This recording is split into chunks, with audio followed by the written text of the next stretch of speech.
The evening city was glowing with different colors.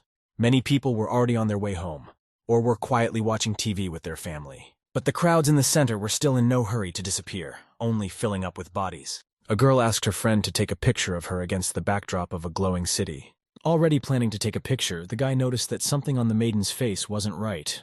Some kind of ketchup? Ta didn't realize what it could be, so she touched her face and felt something wet. She suggested that maybe it had rained or something. Suddenly a drop fell on her face again, but it wasn't rain.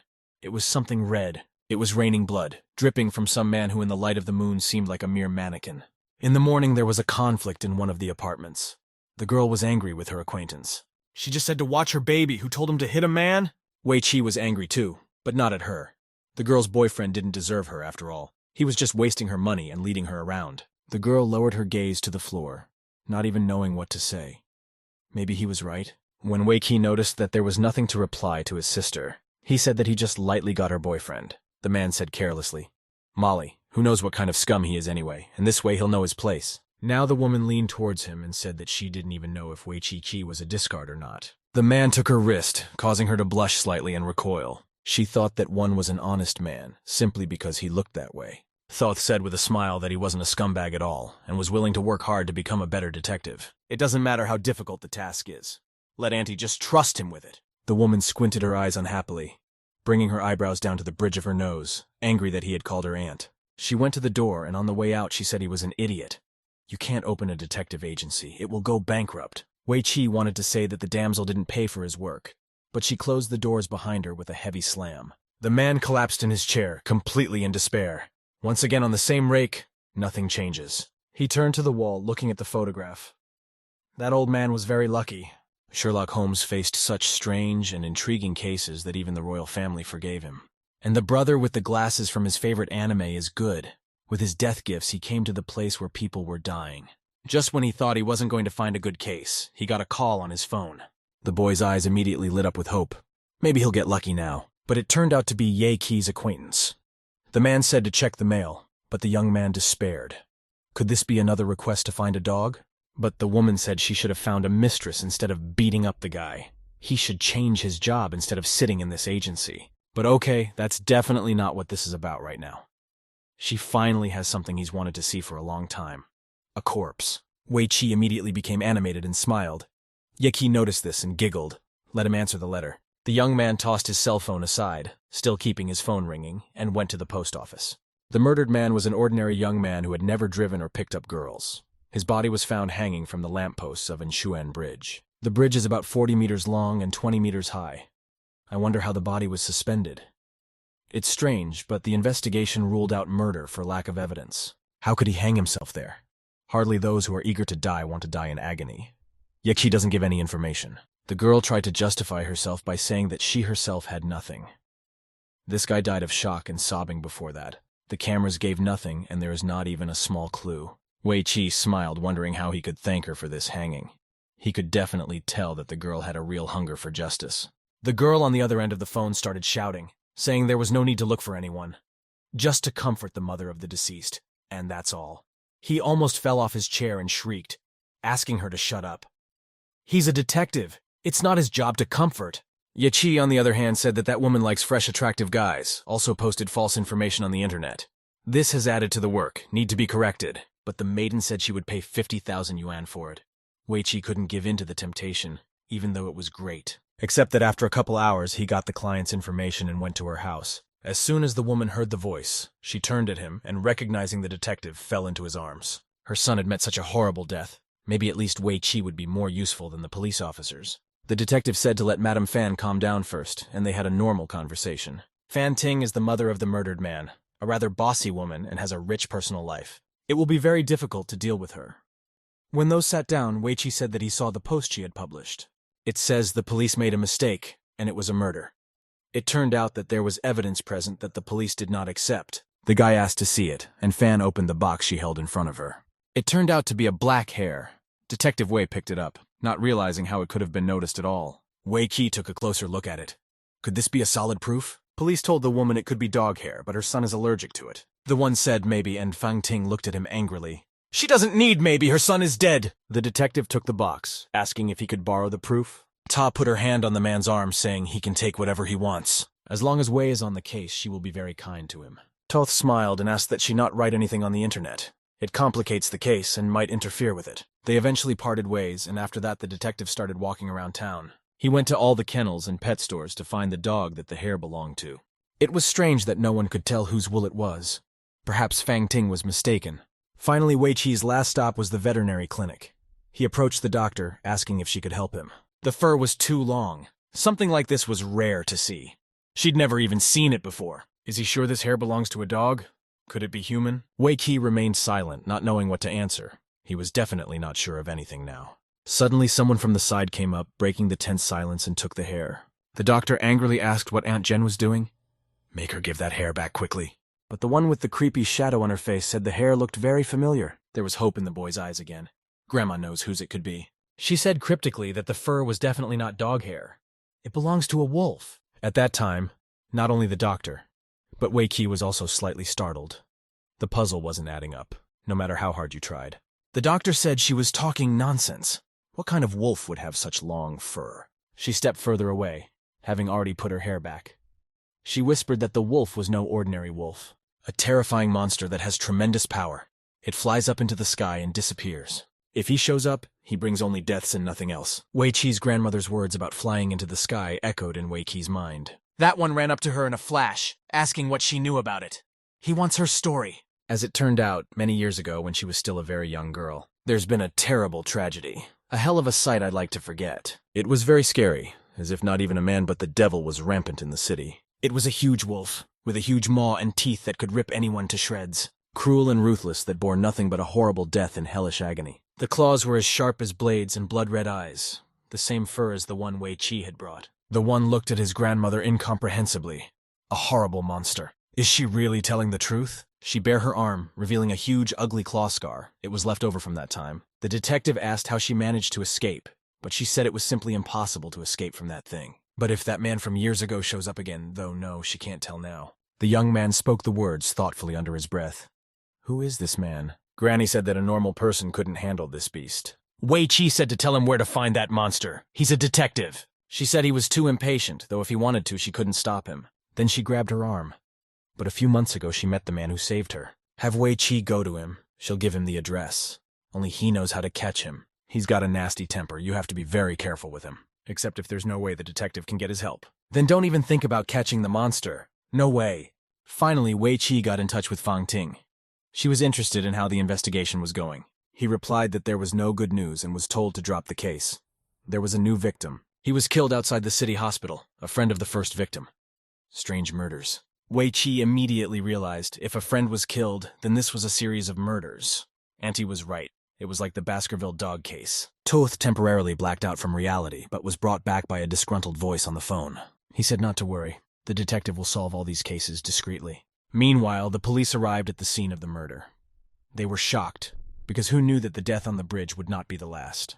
Qi was offered a look at the surveillance cameras as soon as she got out of the police car. The girl immediately accepted the tablet, turning on one of last night's recordings. And of course, what she saw made her eyes widen slightly with incomprehension. The video showed one hooded man holding another man over a precipice while standing on the edge of a roof. His eyes were just crazy and glowed in the dark in a way that even the camera managed to capture. Then he leapt forward, still holding his victim in a steel grip. The trajectory of his jump was obvious. A tall pillar in front of the hospital. The young man was pushed backwards against that pillar. He didn't even have time to realize anything. In the same second, his body was pierced by that same iron pole, and the assassin disappeared into the darkness. Qi was shocked. She firmly believed that human beings were incapable of such a thing. Suddenly, Wei Qi appeared from behind, saying that person as if he had crawled out of X-Men. The girl was startled, but the detective ignored it and said he was only dropping by for a few minutes. The policeman beside him said something disgruntledly, and Yazi gave him the most disdainful look possible before he left.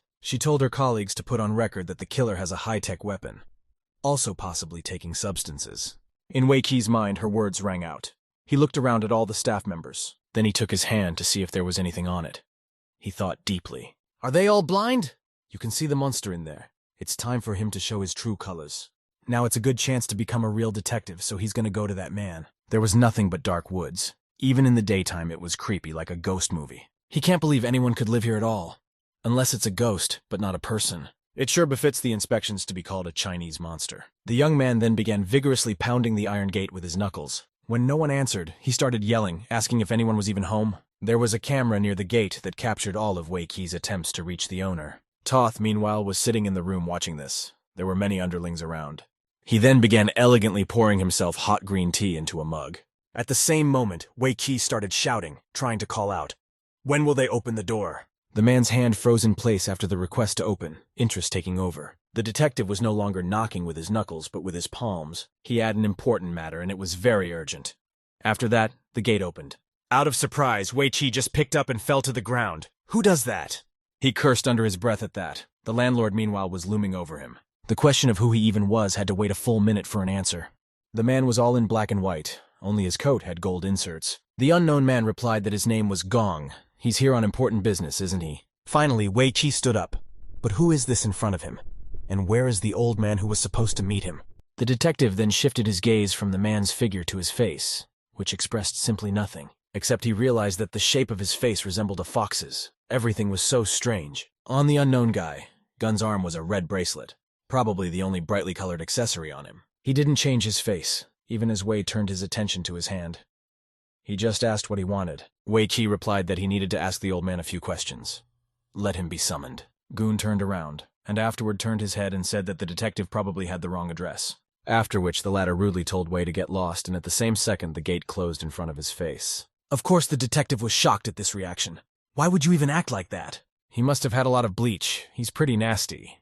He turned around on the doorstep and didn't listen. The bastard! Wei Qi thought, to hell with this Gong. He can do it by himself. A couple minutes later, the detective had already picked up his scooter and rode back as far away from that creepy house as possible. Meanwhile, Gong had gone back to his house, not realizing what the man had even forgotten here. Time flies too fast, so many changes, but one thing is certain, and that is death. It was already deep night. Even the moon appeared in the sky and illuminated the not-so-dark street. Wei Qi sat on his knees and pulled something out with his flashlight. Finally, his gaze fell on the very same hair. Or rather, the exact same hair that Fong Ting had shown him. He whispered something indistinctly to himself, pleased with another find. He hid it in a Ziploc bag. This hair was also at the scene of the first crime.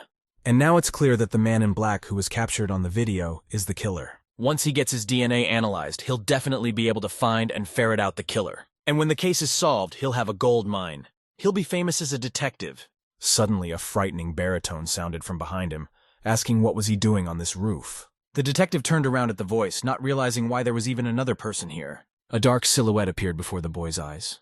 Only the black clothes were visible, and the face was hidden in the shadow of the hood. Why, the unknown man raised his head, flashing his red eyes. It's that killer! He's here right in front of Wei Yavi, and it made my heart go into overdrive. The young detective voiced his guess in a voice that sounded too loud in the silence. The unknown man remained silent, enduring a sepulchral, tense silence that made the worry even more intense. But then Wei Qi gathered his courage, unable to bear it, and told the assassin to finally show himself. The one didn't react in any way, squatting down and looking forward at the detective. Then, the man snapped out of his seat and flew towards Wei Qi with a jerk. It made the man stunned. He shouted to the unknown man to leave the people alone and go away. There was nothing to be so cruel about. 1 second that beast was right in front of him, and the next the guy's eyes widened with fright.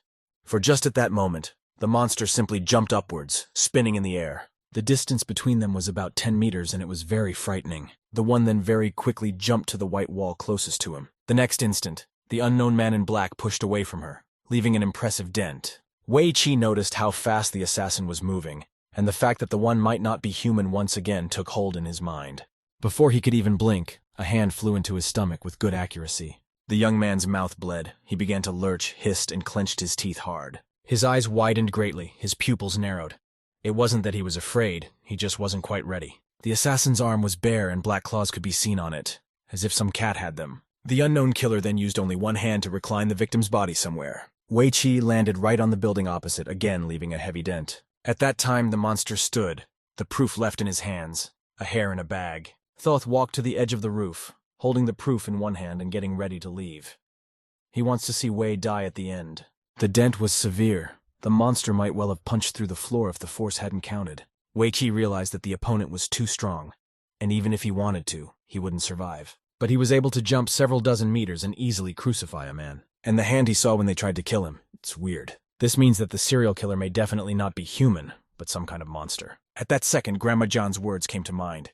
She had said that this was not a man but the devil. He just has to meet that old man or goon. I don't care. It doesn't matter how. It is Wei Chi's duty to find out who the murderer is and stop the senseless suffering of people. The very next day, barely recovered from the previous night, he came to the man's house. He looked determinedly at the huge house, jumped the fence, and found himself in the courtyard. This time there was simply no point in humiliating and begging this creep. It was better to find the old man himself.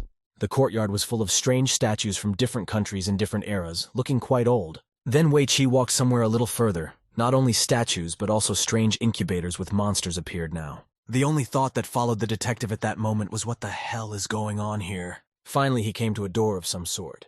It seemed as if someone might definitely live behind it. Meanwhile, the unknown man who had chased him away that time was sitting in the same room. There were a bunch of cameras around the house and on the grounds. He flashed his glasses and turned back to the monitors. Meanwhile, Wei Chi made the mistake of still walking around the rooms and looking at the strange creatures. They really do fit that fox, but it's just so creepy. The detective's eyes fell on the interesting mask. He was humming something to himself. Toth ran his fingertips over the nose of the mask. Where is that old man?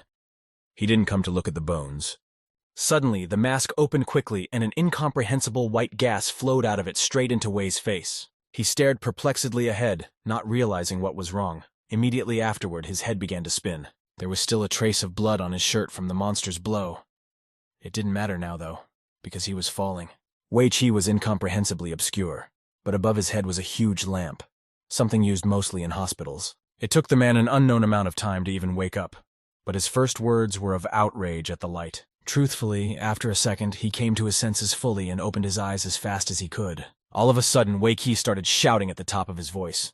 It was so loud that even the crows nearby scattered. Sweat broke out on the detective's face, and he began to ask what the rude cesspit had done to him. The one was sitting at a table near the guy's bunk, writing something down while Wei covered him with swear words. The boy jerked up, screaming that because of him, 20 years of his innocence had been completely ruined. Well, today he's definitely going to kill that bastard, even though he's a detective. But he didn't react to the words, or to the fact that he was swinging. He clenched his teeth and spoke through them, asking him to be quiet. The one touched Wei Chi's bare torso with one finger and something lit up underneath. In that second, the detective was slightly taken aback by such a strange action. Why had he done it? And then the man found that he actually couldn't even move. The strange man in black did not respond to his attempts to move, but whispered something under his breath. He wrote down some formulas and finally completed the circle. He couldn't believe it was possible.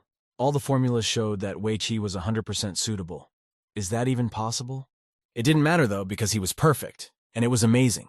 Just amazing. He collapsed into a chair, covering his face with his hands and whispering something under his breath in relief. Then the man removed his hands and smiled. He had been waiting for years, and here it was finally. Wei Chi, on the other hand, clearly didn't hear the guy's words, so he tensed up at this kind of muttering. The man then yelled out that he was definitely a particular pervert, and what did he even want with him? The one shifted his gray eyes back to the guy. The look would relax. He then smiled, as if taunting and testing Detective Wei Chi's nerves with the same. That made him grin angrily. He dared to mock him yet? But suddenly a man stood up from his seat and introduced himself. His name was Liu Xinhua, and he is a taxidermist. The one knew Wei Chi's name, so he simply said that it was a pleasure to finally meet him. The detective, however, incredulously asked if he was sure he wasn't lying and hadn't done anything to him. Although no. Even if he said no, he wouldn't believe it. Liu Xinhua had definitely done something to him. Except that he nonchalantly poured himself a cup of tea and took a sip, and said it was up to him whether to believe it or not. He quickly dismissed the topic, not even wanting to revisit it, and asked what Wei Foot even wanted. Thoth looked at him angrily, shocked at such a nonchalant expression on his face. When Wei wanted to say something, the man informed him that he had no interest in living creatures. Except the detective said she didn't want to shorten her life and stay here, so she's leaving. But Liu Xinhua asked, so why does the one go on without learning more about the hair? Wei Chi immediately turned around 180 degrees, reconsidering what he heard. But nothing out of the ordinary.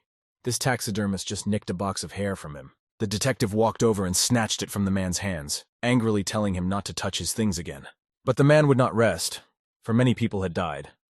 The owner of that hair is an insatiable monster. The guy was surprised that Liu Xinhua knew the origin of this hair. But from where? Wei Chi needed more answers. This was the only clue, and there were already 2 whole murders. Except Li Xinhua didn't want to answer. What's in it for him? Would he get a pat on the head? The detective seriously replied that he was actually a suspect in the serial murders. If we don't catch him, he'll kill more people. And there's no telling how many more victims there will be. Well, Liu Xinhua is a human being. It's better for him not to keep quiet if he knows something. After saying that, The man's face changed for a second. After a moment, Wei Qi was already freaking out, saying that he'd better forget it. He's here for his grandfather. Only in response, Liu Xinhua calmly said that he lives here alone, and there are no grandfathers here. Wei Qi asked shockedly, how could this even be possible? Is he alone in such a huge building? But where's the old protector? You know, the one who's lived 100 years and seen it all. Liu Xinhua did not reply to this, but said that there are many people in the world who know the origin of this hair. It's just that he is the only one to be found. He led the investigation. So, doesn't Wei dream of becoming a great detective that brings justice? But accept that the ideal that you don't want to pay for is the easiest, cheapest. People seem to like to say that you can do anything for ideals and justice. The man pulled a hair out of the box, saying while he was here questioning everything. While he hesitates, the owner of that hair, or rather hair, is on the loose and can kill some man again. Before Wei Qi's eyes, the terrifying creatures that could be that murderer appeared. The wolf howling at the moon also appeared in front of his eyes. Is he imagining it, or has the man drugged him with something? Suddenly the one said that the other wasn't one of those human killers he could deal with. The killing started long before Wei Qi was born, and few people could deal with it. Sweat broke out on the guy's face, but Liu Xinhua continued, saying that he wanted the guy to know. Knew that there would be a price to pay for help, and it was very different for everyone.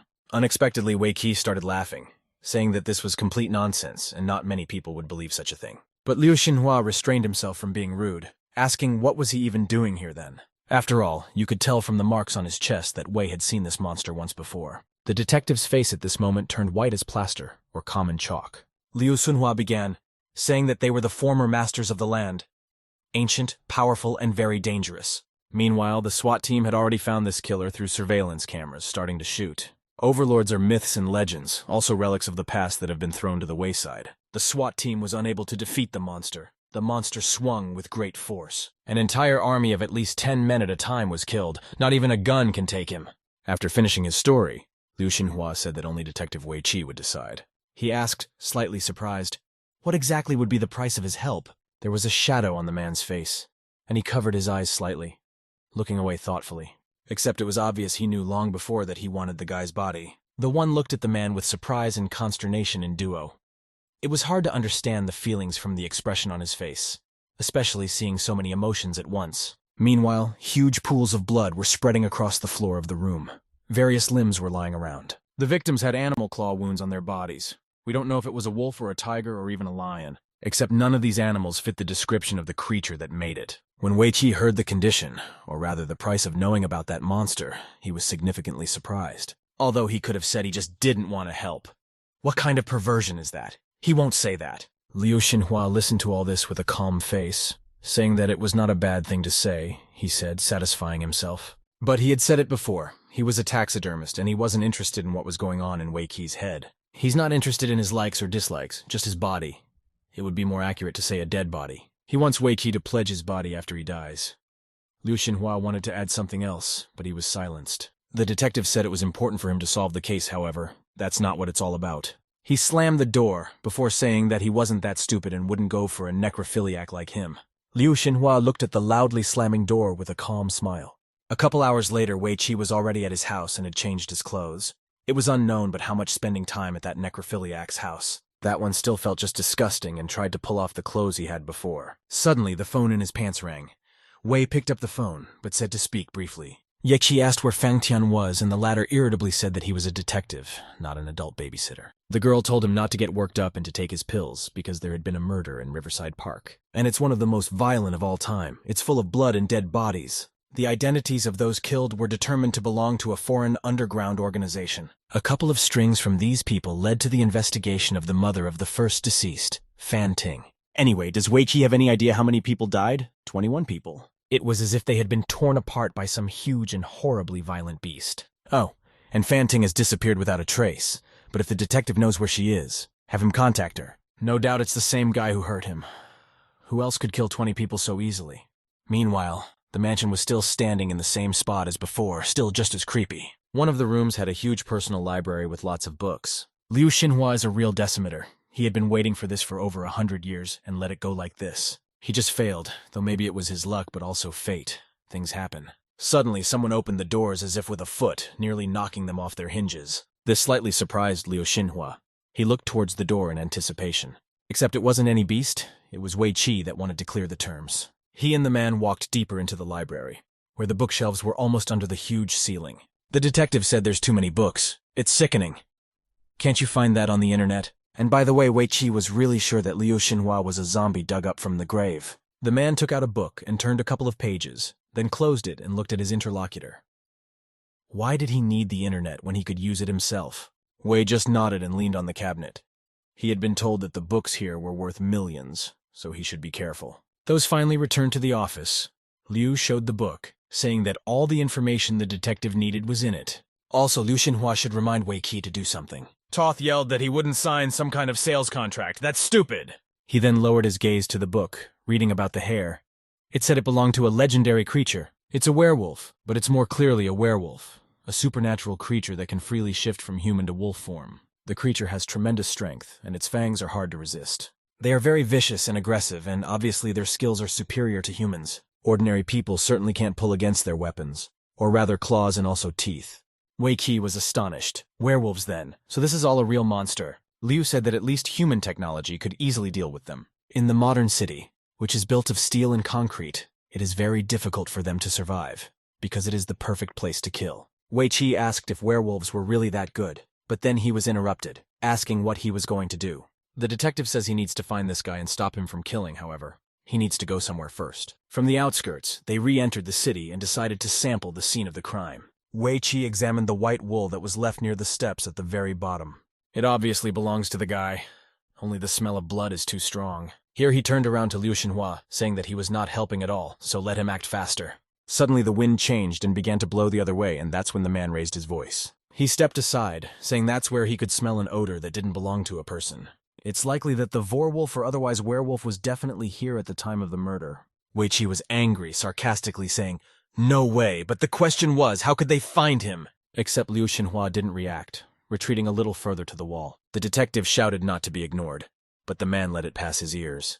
It looked like the werewolf was hurt. Liu then moved away from that wall and went completely to the opposite wall. The boy watched interestedly. The man shrieked, saying that he had finally found the spot. It was a flower with blood on it. He took some on his finger and licked it, making Wei Qi marvel at what was happening. But the taxidermist didn't react, saying it was real werewolf blood. The detective stared incredulously at the sheet, from which drops of blood were dripping. Was he sure it was werewolf blood? In that case, they'll take a DNA test, compare it, and find that werewolf. Liu Xinhua said with a smug smile that there was no need for this. The wounded and lone wolf will return to the pear tree, only needing to find his lair. The man took a sheet of blood and ran it over the broken bone. Wei asked interestedly where it came from. Liu, however, said he received it from a Fenrir like the ancient king of wolves, the one born to summon them. After saying those words, a drop of blood began to spread out through the cracks like a spider web. So that's where the blood is pointing to, right? If so, then they need to go there immediately and waste no time. Wei Qi sat down on his scooter, and Liu Xinhua looked at the transportation with disgust. After a few minutes of coaxing, he did get in the back and they drove off.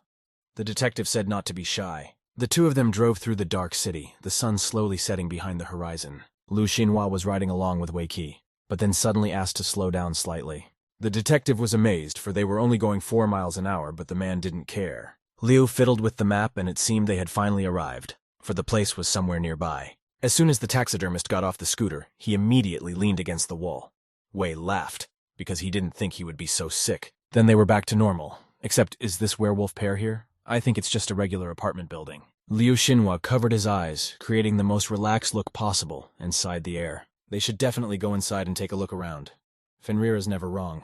As soon as they stepped inside, Wei Qi asked a self-adequate question about what was this Fenrir bone. It's just the lamest GPS and a waste of someone's blood. Walking a little farther up the steps, they passed a couple flights of stairs and stopped near a window. It was almost panoramic, but it wasn't the window that interested them at all.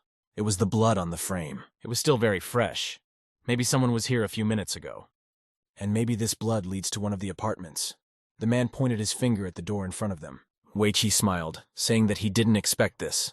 Such a perverted person could still have such abilities. Amazing. Liu Xinhua said that he had kept his end of the bargain.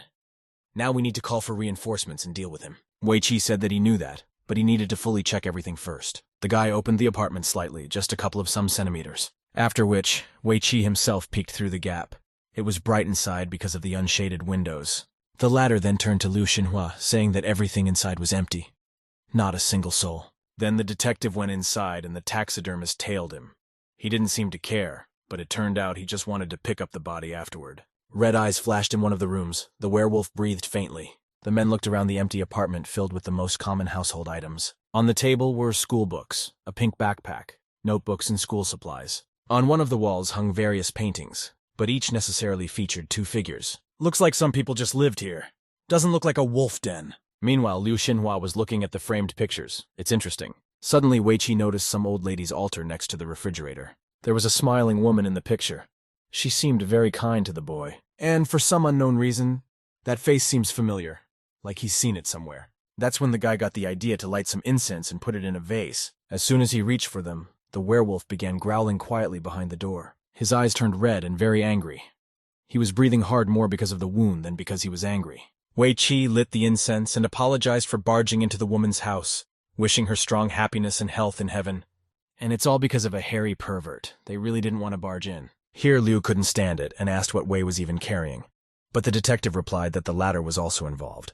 This is an ordinary family's house, and that's it. The werewolf peeked out from behind the door again, glaring slightly with red eyes. There was a creak of the door. The taxidermist immediately turned around at the sound. Except there was no one else near the door at that second. Just darkness. That's when Weiqi came closer, standing up from his knees. Let Liu finish his GPS and try again. Suddenly the man asked if he was definitely a detective at all, or just calling himself that. At such a harsh question, the guy was shocked. What does he mean by that?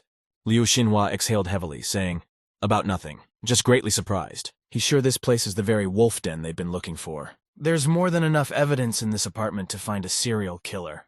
Weiqi immediately freaked out, saying that he had to report it. Thanks to the evidence, the identity of the murderer would be revealed. The taxidermist said he was disappointed.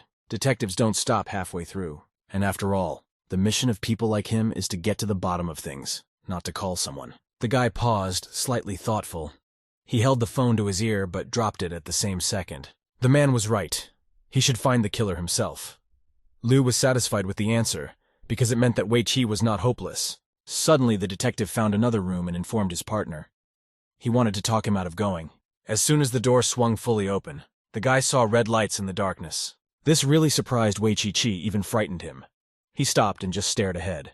A huge wolf, about 2 feet tall, came out from behind the door. He wasn't even wearing clothes, just fur. The one roughly tossed Weiqi aside. The werewolf didn't try to kill him, just pushed him out of the way. The detective's head hit the nightstand hard, and blood flowed from his mouth again. He stared ahead as if he still couldn't believe what he was seeing. It was him. The werewolf, or whatever they call him, is about to escape. He sat on the windowsill, resting his hands on the window frame. He looked even bigger in the moonlight. Then he lifted his muzzle up, as if reaching out to the moon, and began to howl. After which he flashed his eyes, lowering his nose down and still looking at the guys. Liu Xinhua looked at him interestedly, as if trying to figure someone out. The man also flashed his eyes, or rather his glasses, slightly off the moonlight. In the same second, the werewolf escaped, leaping stone-faced from the window frame. Weiqi barely got up from the floor, holding the back of his head as if there was blood there. He was very angry at Liu Xinhua, for he didn't even try to apprehend the murderer. However, the man nonchalantly replied that his job was only to find the monster, not to catch it. And he reminds us that the werewolf is connected to the key. To find it, we need to find out what happened. Weiqi led Liu Xinhua to the center for investigating different cases to look into everything. There, the detective was trying to find the reasons for the murder by furiously tapping away at his keyboard. Later, he slams the table, saying he doesn't understand anything. All those guys are already dead. Liu Xinhua asked with a half-smile. Did the young man find something important to the case? He said that 10 days ago, 3 rich guys hit on a young girl. The girl's mother tried to protect her daughter, but she was just taken and run over by a car. Except those bastards were too powerful. The victim was convicted. And convicted of crossing the road without a permit, so they blamed it on the girl's mother. It's a damn shame for her, but it seems her daughter's all alone. Ta often went around in crowded places with her picture to create a picture of her in some way. Maybe someone will recognize and grieve for the old lady who was murdered and easily let the murderers get away with it. Except that 7 days later, the real brutal series of murders began. Fang Ting's son was hung on the bridge, except Weiqi doesn't understand. There was only one daughter in the family and she's a werewolf. No, that doesn't make sense. But Liu Xinhua said it all makes sense. Let the detective look through the photo album. It might help. Weiqi stared astonished at the book in the man's hands and watched as it fell onto the table. He found this photo album in the wolf den, and it is very interesting. The detective should take a look. In the first photo, a woman was holding her baby, which was wrapped in a towel. It was the winter of 1974, and it was snowing.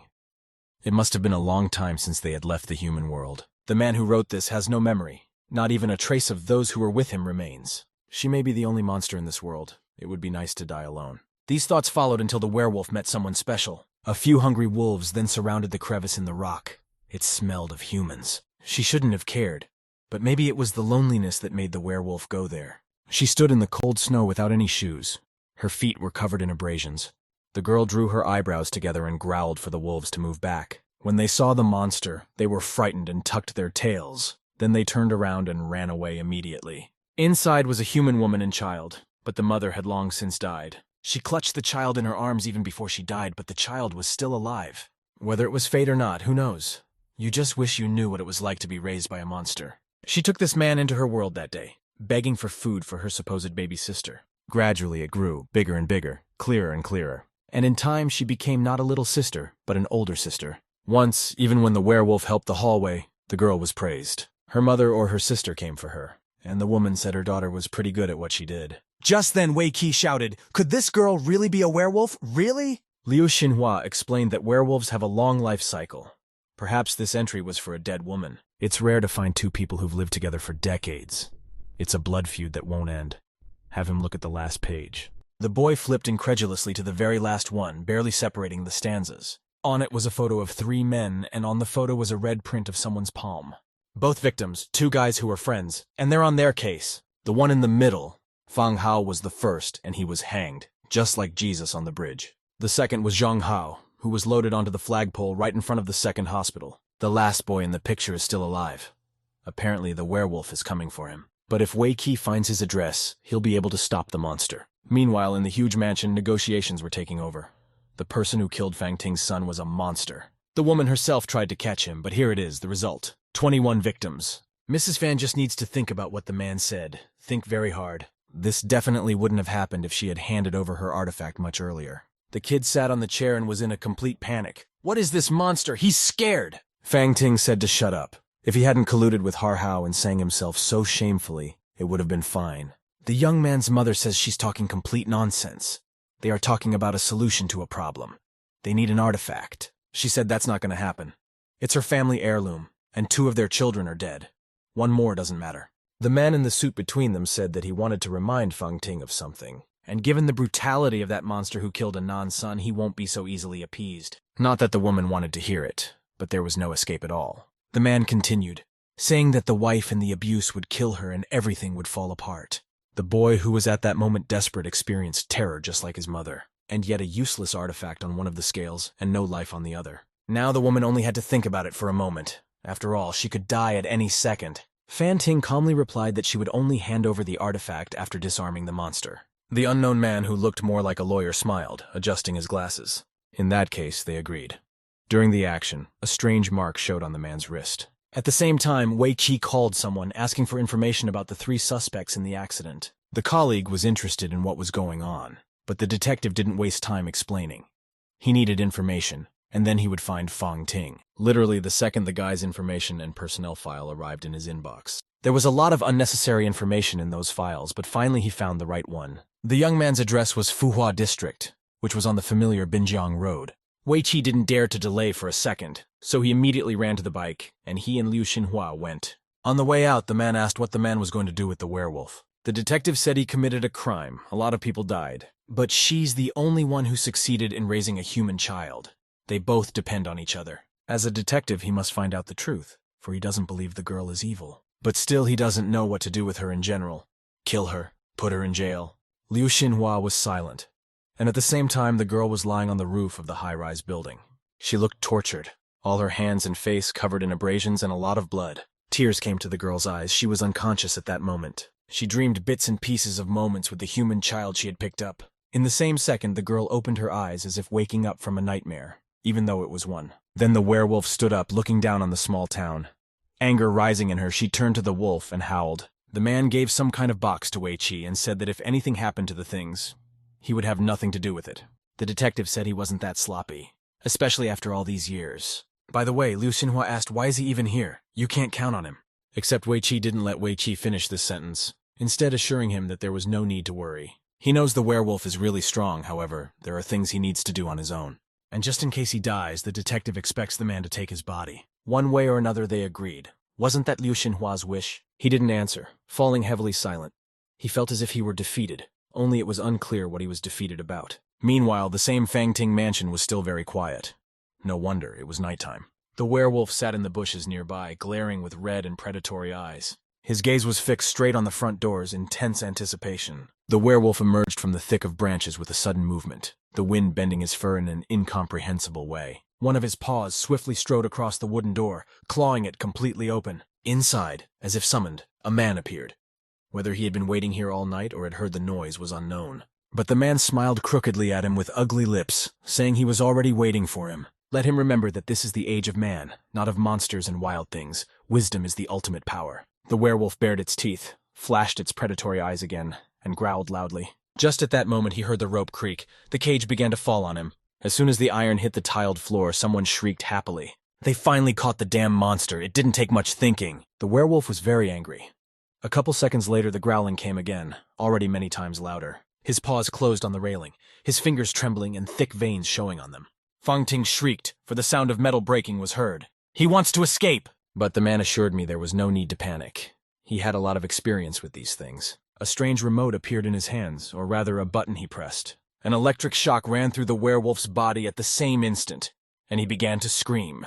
The wolf then fell to the floor, thin black smoke and discharge coming out of its body. When the small ball of dust dispersed, the image of a little girl appeared in front of people's eyes. The man said it's not like that. It has ears and a tail, but it must be dead after the discharge. Either way, it's the same monster that killed Fangting's son, and there's no forgiveness for him. The man smugly said it was the same werewolf. The electric shock returned her to human form.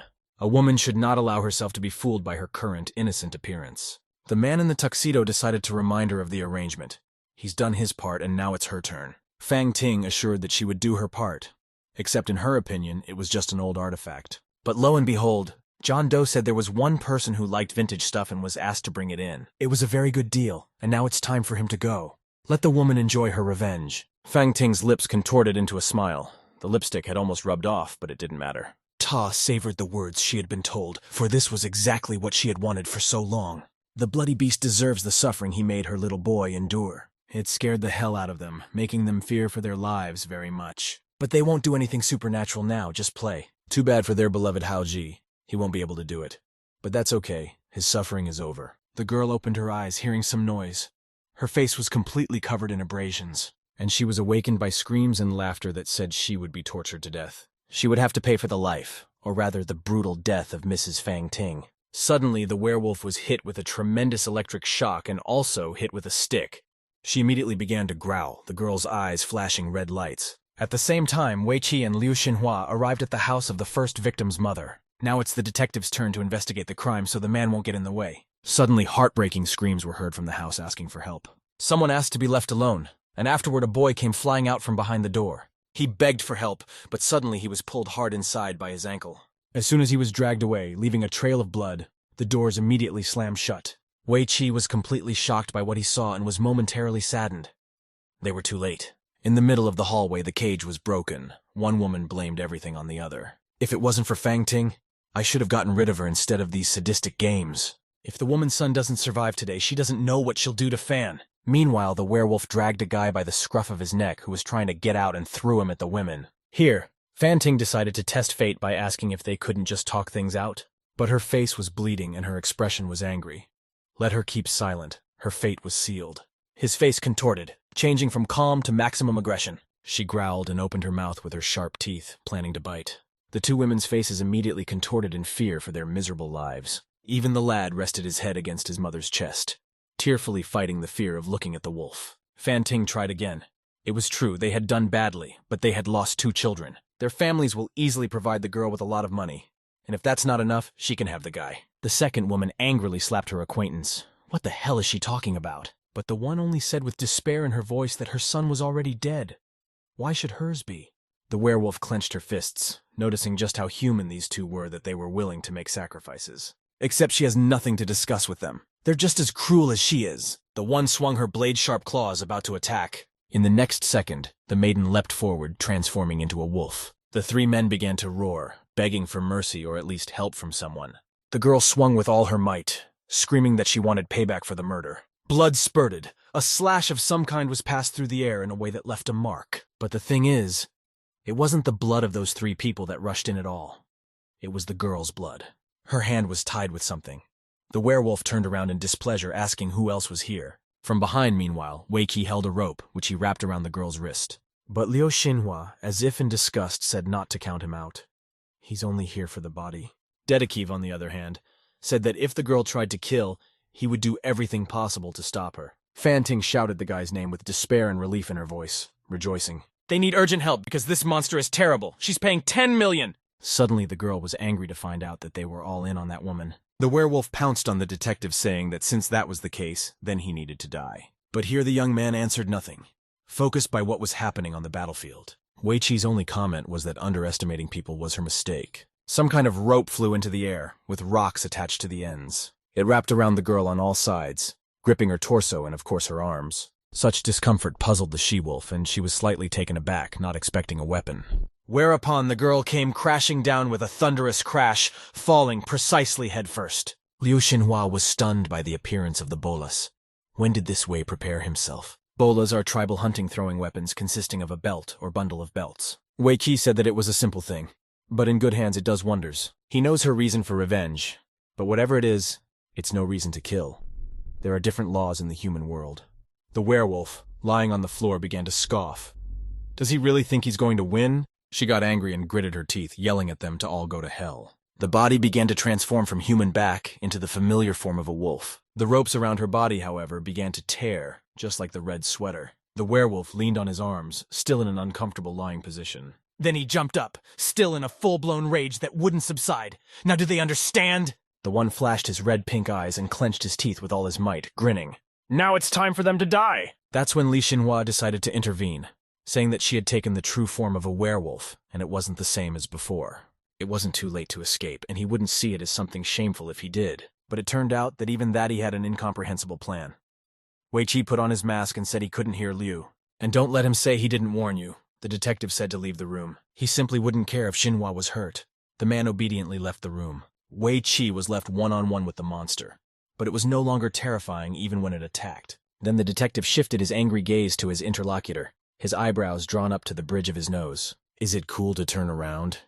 Then let the real party begin and he'll find out what it's like. Today the werewolf will be outmatched by the most common small pepper spray. The one began to growl loudly in pain, but Wei didn't stop, making him suffer. The wolf's sense of smell and eyesight are said to be far superior to that of humans now, which means the smell of that pepper spray should cut his nose a lot more.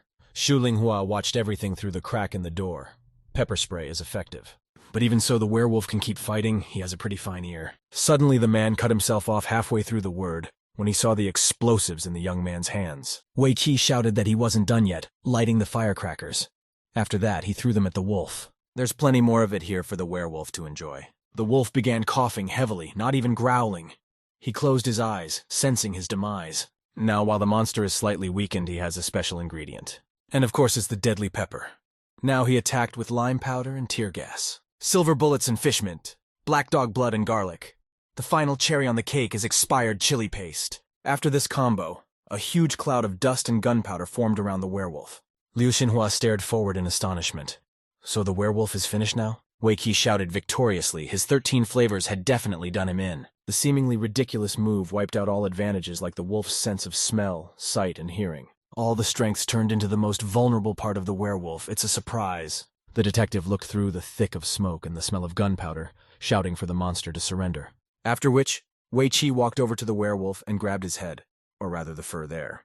The boy dragged it victoriously as if it were his trophy for winning some Olympics. The day that woman was killed, there was a lot of blood. The girl, or rather the werewolf, would never get over that day. The werewolf girl sat with her gaze lowered to the floor. Her face was covered in abrasions. Liu Xinhua was amazed that Wei Qi really was able to catch her. It was almost unrealistic. The young man snapped back, saying that he certainly hadn't done anything out of the ordinary at all. If you use your brain, you can do more than that and obviously come up with something. Liu repeated the detective's words and remembered all the devastation that had been going on in the city decades ago. He only says this because he's never seen the horror that a werewolf's power does. Their dialogue was interrupted by Mrs. Fan Ting. She ran up to the detective in awe and said that he was a huge good boy. Now he'd better give her that monster, and she'll give him a big reward for it. The young man's eyes were bloodshot at what he heard, and he drew his eyebrows down to the bridge of his nose. After which Wei Qi grabbed her arm, pulling her away from him. Don't let him think that he doesn't know her scheme. The lady has no right to supersede the law. Therefore, he will do nothing. Oh, and besides, the police are investigating a case of illegal mercenarism. Wei Qi will take care of the werewolf and let the women take care of themselves. It was already close to morning when they reached Wei Qi's main office, where almost no one was working. The werewolf girl was serious and said, "Let the detective surrender, for no one will get a word out of her." But Wei said he knew she was in trouble and wanted to help. Does she have any idea what would happen if she went to the police? Suddenly, the boy was grabbed by the shoulder. Liu said to take a walk and he would talk to her. This was slightly alarming, given that the taxidermist had not previously offered to help. Meanwhile, the werewolf said to finally get killed already. Even though Liu isn't a normal human, he's still a human. There was no reason to waste words. But the man interrupted her, moving closer to her ear. He whispered that the world was not what she thought it was. Then he continued, whispering something in the monster's ear. The monster shrieked, not knowing if it was true or not. Wei Qi, on the other hand, was dying with interest. What is he up to? He wants to taxidermy a werewolf? His thoughts were interrupted by the doors opening and a calm baritone telling him to enter. The girl inside was still sitting in the same chair as before, but with her hands already untied. Wei Qi shouted to Liu that he, the bastard, definitely wanted to see his demise quickly. But the werewolf girl interrupted the monologue, starting her own. After all, everything she'd done could lead to more than this. If she hadn't met that troublesome child, things would have been different. She would be able to die peacefully of old age somewhere in a beautiful forest or in the mountains.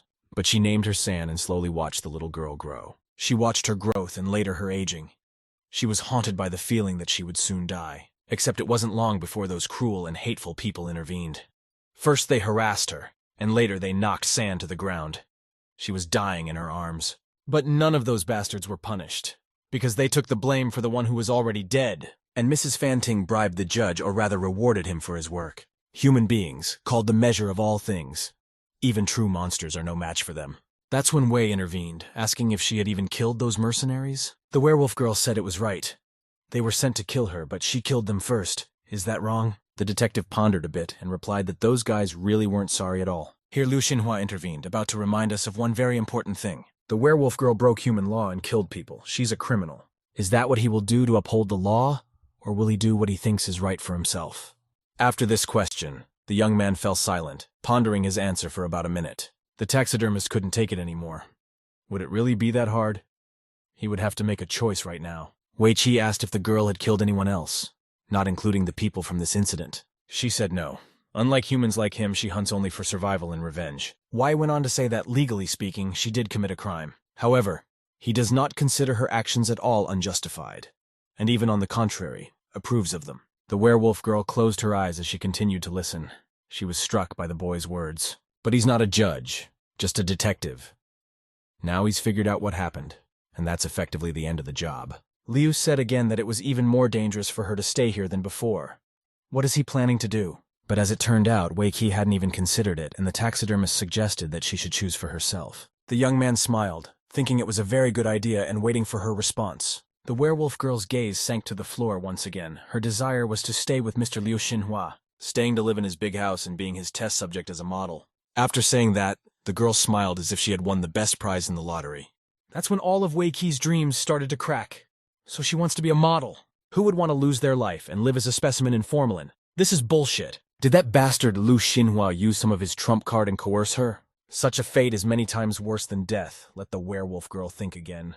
Wei Qi grinned, looking at Liu Xinhua's blank face that was looking somewhere in the distance. The detective shouted his name angrily, urging him to look at him. This is a complete circus! What was he saying to that girl? To make her a specimen for his collection is even more callous than a simple murder. Here even the werewolf intervened, clutching his shirt. He should calm down. The one turned around incomprehensibly because of this action. What the hell is this? She put her hands in the pockets of her jacket, grateful for the opportunity to choose. But anyway, being part of the collection is her own decision and was not influenced by anyone. This world, everything here belongs to humans. If it weren't for San, she'd be long gone. But to sink into a deep sleep now, like all those strange creatures that faded away long ago. She thinks that maybe this isn't such a bad outcome as it is for such a monster. With that, they decided to head towards Liu Xinhua Mansion, and Wei escorted them out. He still didn't know if the girl was sure she wanted to be a specimen.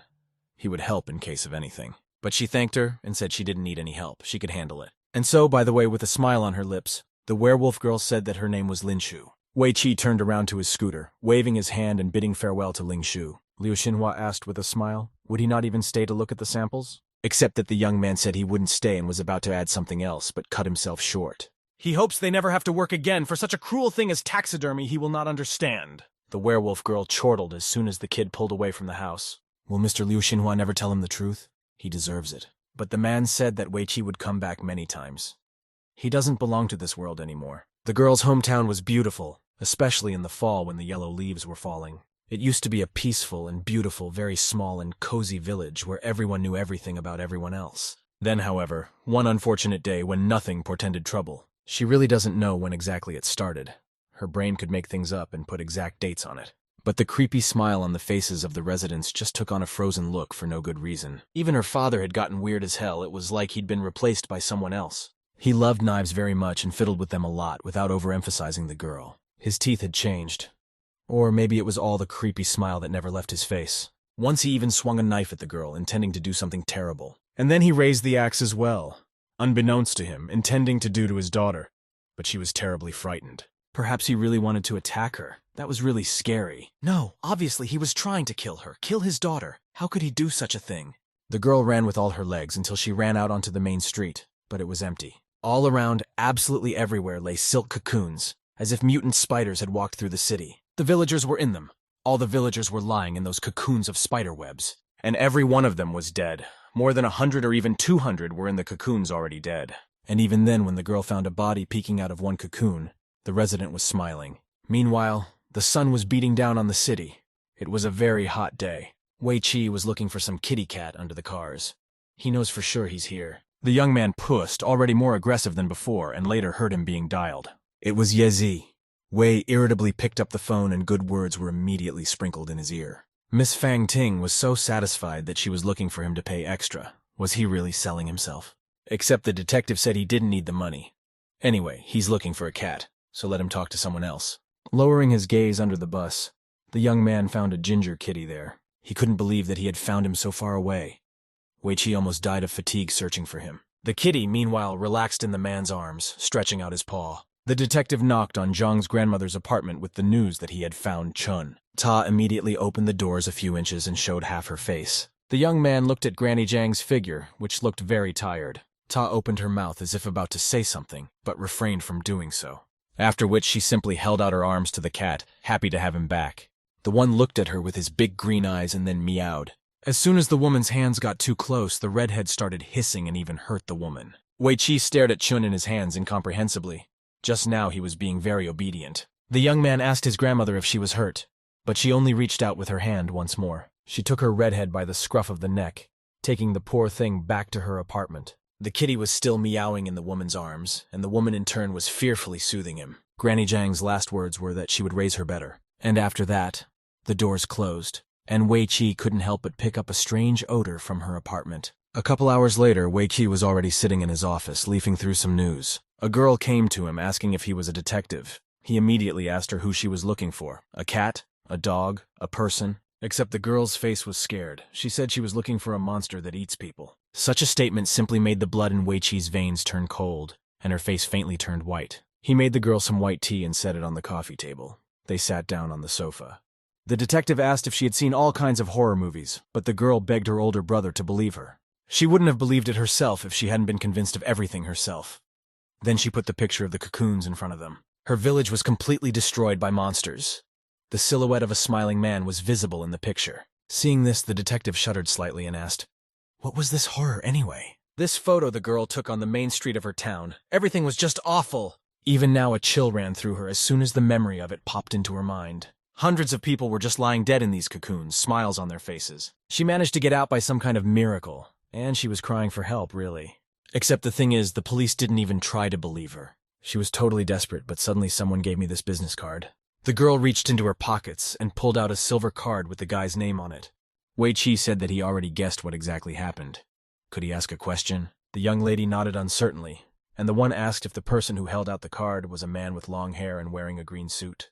The girl asked perplexed, how did he even know about it? After all, he did. The guy didn't answer the question, but whispered something to himself about a strange occurrence. After which he waved her off, telling her she could go.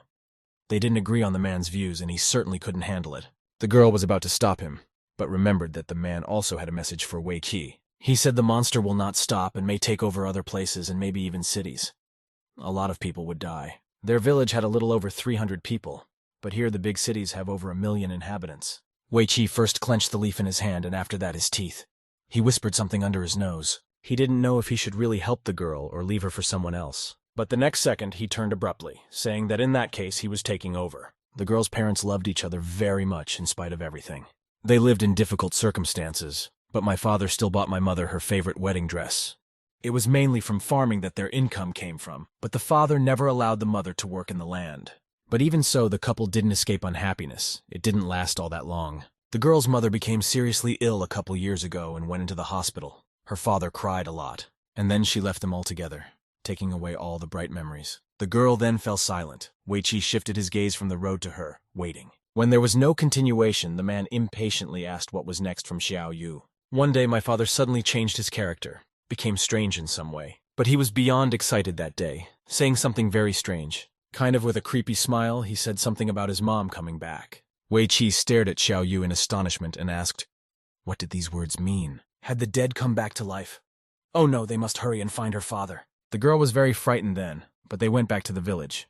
There were many cobwebs around. Xiao Yu said that the residents had most likely either already left this world or fled in fear. They passed dolls and smiling bodies that gave them goosebumps just looking at them. Wei Qi said that it was the fact of their smiles that was strange. They met death with such a satisfied expression on their faces. Xiao Yu said that she was very worried about her father's well-being. She was afraid to see him in the same condition. Finally, they reached her house as well, except what happened to the front wall. Could it be Dad, too? Well, no, that can't be. Everything looks terrible, but she hopes the man is gone. The girl was about to snap out of her seat, but Wei Qi held her back and told her not to hurry.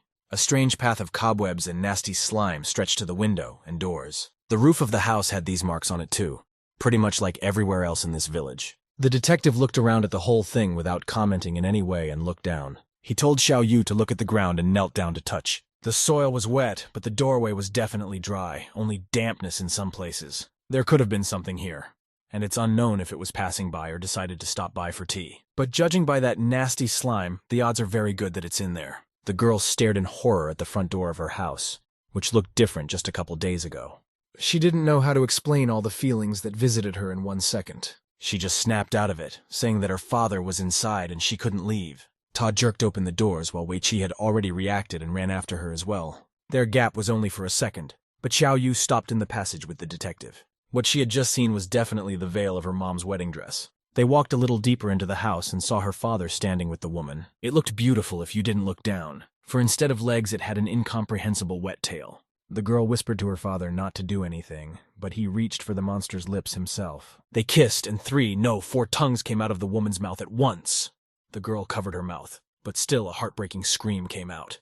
The girl stared in horror at the picture that appeared in front of her.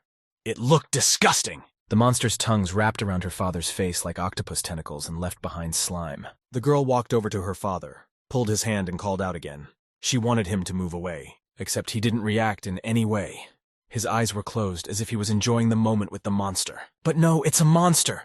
Mom died years ago. Why is he so convinced of this monster's delusions? The kiss broke off and my father fell to his knees, a web of slime around his mouth. His body jerked slightly like he was going through withdrawal or something, but he didn't turn around. The veins on his arms were swollen, feeling like some kind of liquid had gotten into the man's blood. Then the man turned around sharply, creating an unintelligible scream. His pupils rolled up under his forehead. Meanwhile, the monster bride watched, and Xiao Yu bounced away from her father. His neck turned with such a crunch that it felt like it broke.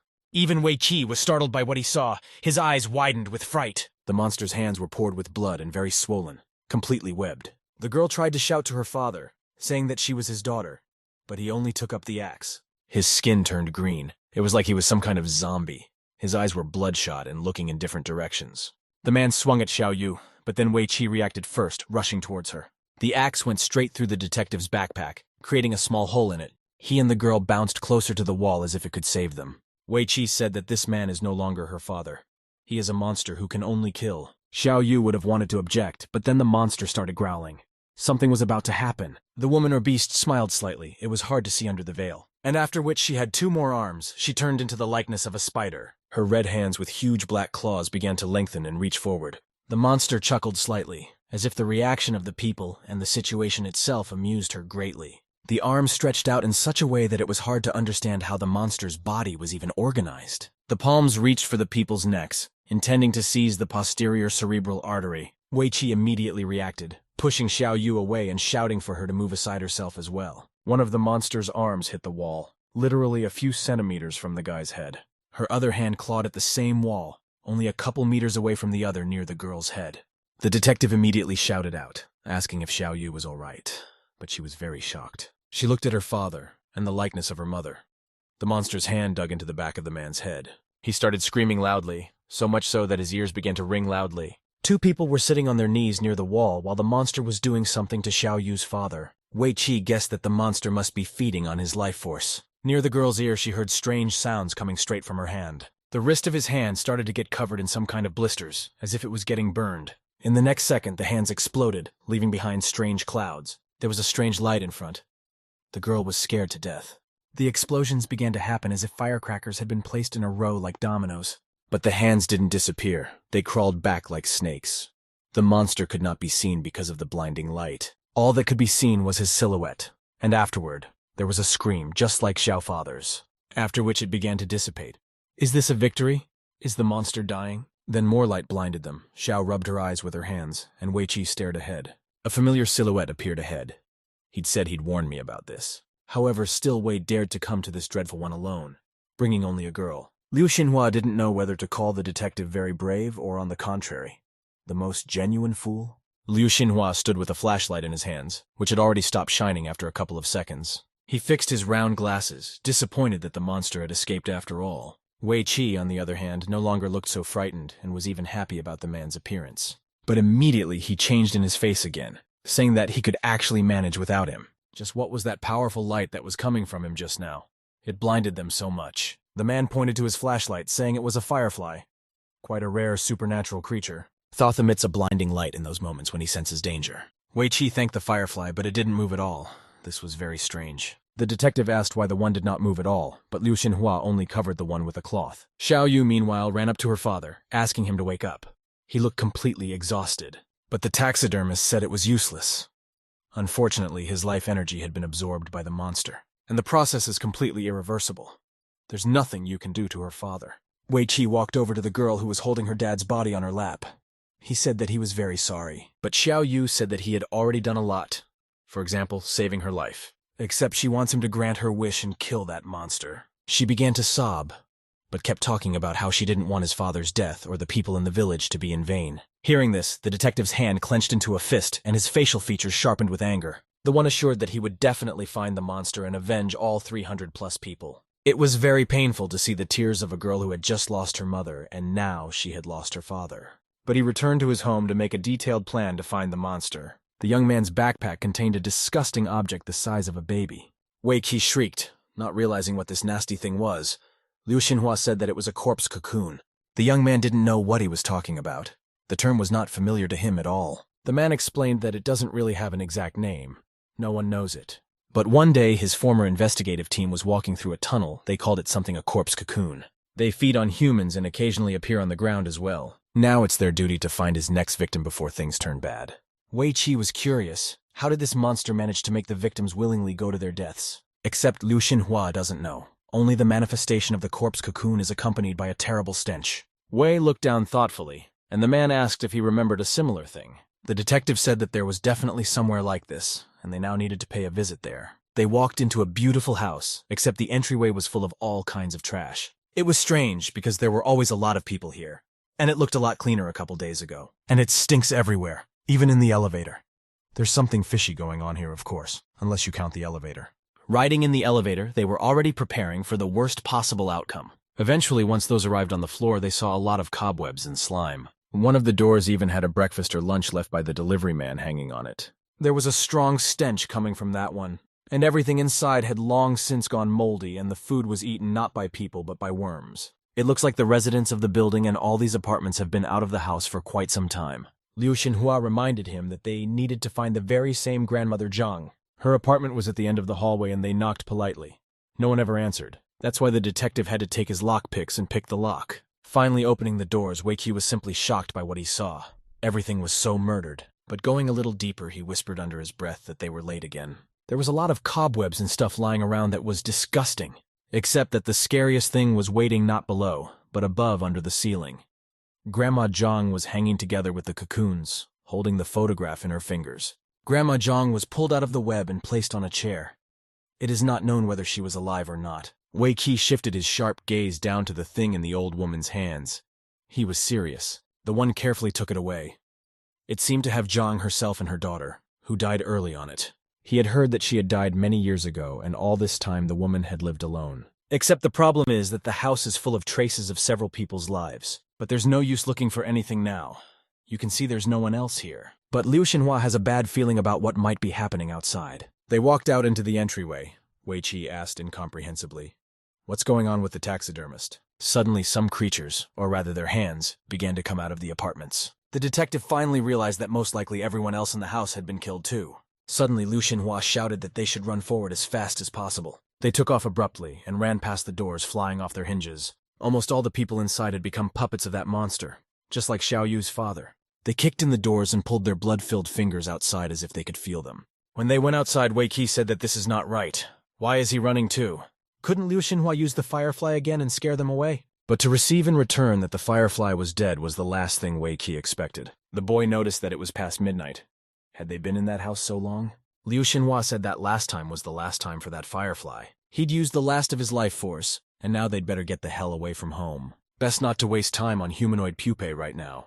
The first thing to do is catch the mother of the cocoon. News reports said that there were reports from the public that a large number of residents were found dead in Jiangjia village. Police continue to investigate and indicate the possibility of a man-made accident. Experts also say there could be an outbreak of a rare infection in that area. Citizens are advised to take precautions when traveling out of town. Suddenly, a man with a cup walked over to the lying Wei Qi and placed it against his cheek. Toth said that his house was not a hotel, and if he was just going to lie down, let him lie down at home. Only he replied that he wasn't wasting his time at all. He's been to a lot of places these days. The detective asked if Liu wanted to hear his assumptions, and Liu said that was all he was waiting for. It took the young man a couple minutes to get ready and pull out a map with some kind of book. Grandmother Zhang's daughter died very young, and she lived alone. But the house is full of traces of the lives of at least 2 people. Xiao Yu's mother died young, her father widowed. There was a smile on the faces of the victims before they died. Wei Qi assumes that the monster used some special skill of its own to take on the appearance of the victim's dead relatives. He gets close to the victim, even settles in his house, and later gobbles him up. Liu said he also came to this. They need to find the monster sooner rather than later, so Wei analyzed the location of Xiao Yu and Zhang's houses. They are close residential areas. Most likely the monster is not able to move fast enough, and Liu Xinhua agreed. Except that there are many neighborhoods around Zhang Ziqi's house. They can't go to every house. The detective anticipated that question and said that is why he asked a friend from the police department to look into the neighborhoods. And therefore, focusing on the disgusting odor of the monster that is left behind, Wei Qi managed to find a suitable person one day that he had lost a loved one earlier. A woman stood outside with a stroller, rocking it and humming a little song under her breath. A neighbor approached the young mother, asking if her child had recovered. The one with a slight smile on her lips said that it was, and everything was just fine. She reached for the sheet on the lullaby, saying that everything would be okay now. She lifted the dark cloth. Now her favorite son would never be sick again. Because you see, now he's had a great course of treatment and he's doing well. Except it wasn't a small human child inside, but a horrible monster in a web. The young mother lifted the dark cloth, showing her baby boy with the words that he was very adorable. The neighbor looked inside frightened and started screaming hysterically, not knowing what it was. The screaming woke up the baby too, also starting to roar, but not a baby scream. Then he rose abruptly from his wheelchair and opened his mouth, showing a full jaw of teeth. He jumped on the woman, knocking her to the ground. She wanted to crawl away, to get as far away as possible. But 3 ugly tongues came out of the child's mouth and his body turned into something else. The neighbor started screaming for help and the stomping of someone's feet was heard from behind. It was Wei Qi that with one cool punch, it was like some soccer player had knocked down a child. The boy's mother aghast at this action, for it was her baby boy. The detective apologized for almost hitting her, but it wasn't safe here right now. The woman had best run home now, for this thing would not rest so. Meanwhile, the girl was sobbing over the baby. Her darling boy is crying. Except Wei Qi didn't give up hope, and told Mrs. Song that her child had died last month. The one sobbing because now her child was hurt. He had hurt him and hurt him. Just as the detective wanted to approach, Liu pulled the guy back and told him to stand still. At that time, the woman's crying was turning into sheer hysteria. She started screaming. Her hands trembled, not from grief, but from aggression. Her forehead was veined. Liu Xinhua said that the one had gone crazy and there was nothing they could do about it. But here Wei Qi was not of this opinion and threw off his jacket, asking to be taken care of. The taxidermist was shocked at this sudden change in plans. Does he really want to do this? The young man, however, ignored the angry shout asking him to stop and ran towards the woman. The one in the meantime had seen his figure and was about to swing, hitting him hard. But then her hand was intercepted, and she was very frightened, for she had not expected it. The detective immediately apologized for what he was about to do and flashed the blue of his eyes. Then he swung as hard as he could, but not so hard as to knock out a tooth and hit her in the jaw. Whereupon the girl withdrew, falling to the ground, but even so, the detective asked her to stop resisting. He wouldn't want to hurt her.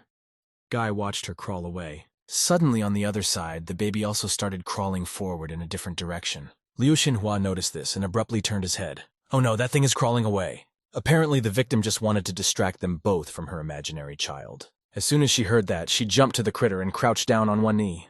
The monster was going to make a quick getaway, planning to get into the river and just float away. Mother, meanwhile, took a deep breath. Something bad was clearly coming. Suddenly, her limbs began to swell, just as that creature had earlier. She was all swollen up like some kind of bun in the oven, but it looked disgusting. Liu Xinhua has guessed where this is going. She wants to blow up and hide the baby. Meanwhile, that monster in the pathetic semblance of a child had already reached the river. Too late. He's too far away, but here they can't just take him and let him run away. Suddenly, from some pocket, the guy pulled out a gun in a quick motion. He took aim at the monster running away from them to try and slow her down. The mother, on the other hand, swelled up more and cried, shouting something unintelligible but very loudly. In the last minutes of her life, only requests not to take her baby could be made out, after which the woman was torn apart. Seconds before, Liu Xinhua jumped on Wei Qi, asking her to lie down.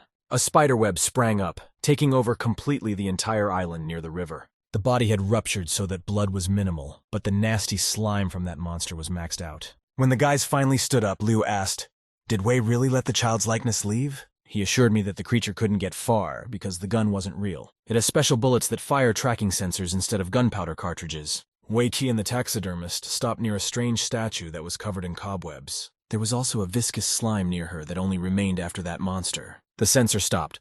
The mother of all cocoons must be in this place. And of course the monster chose the abandoned St. Mary's Hospital as its lair. Liu Xinhua asked if the detective knew the place.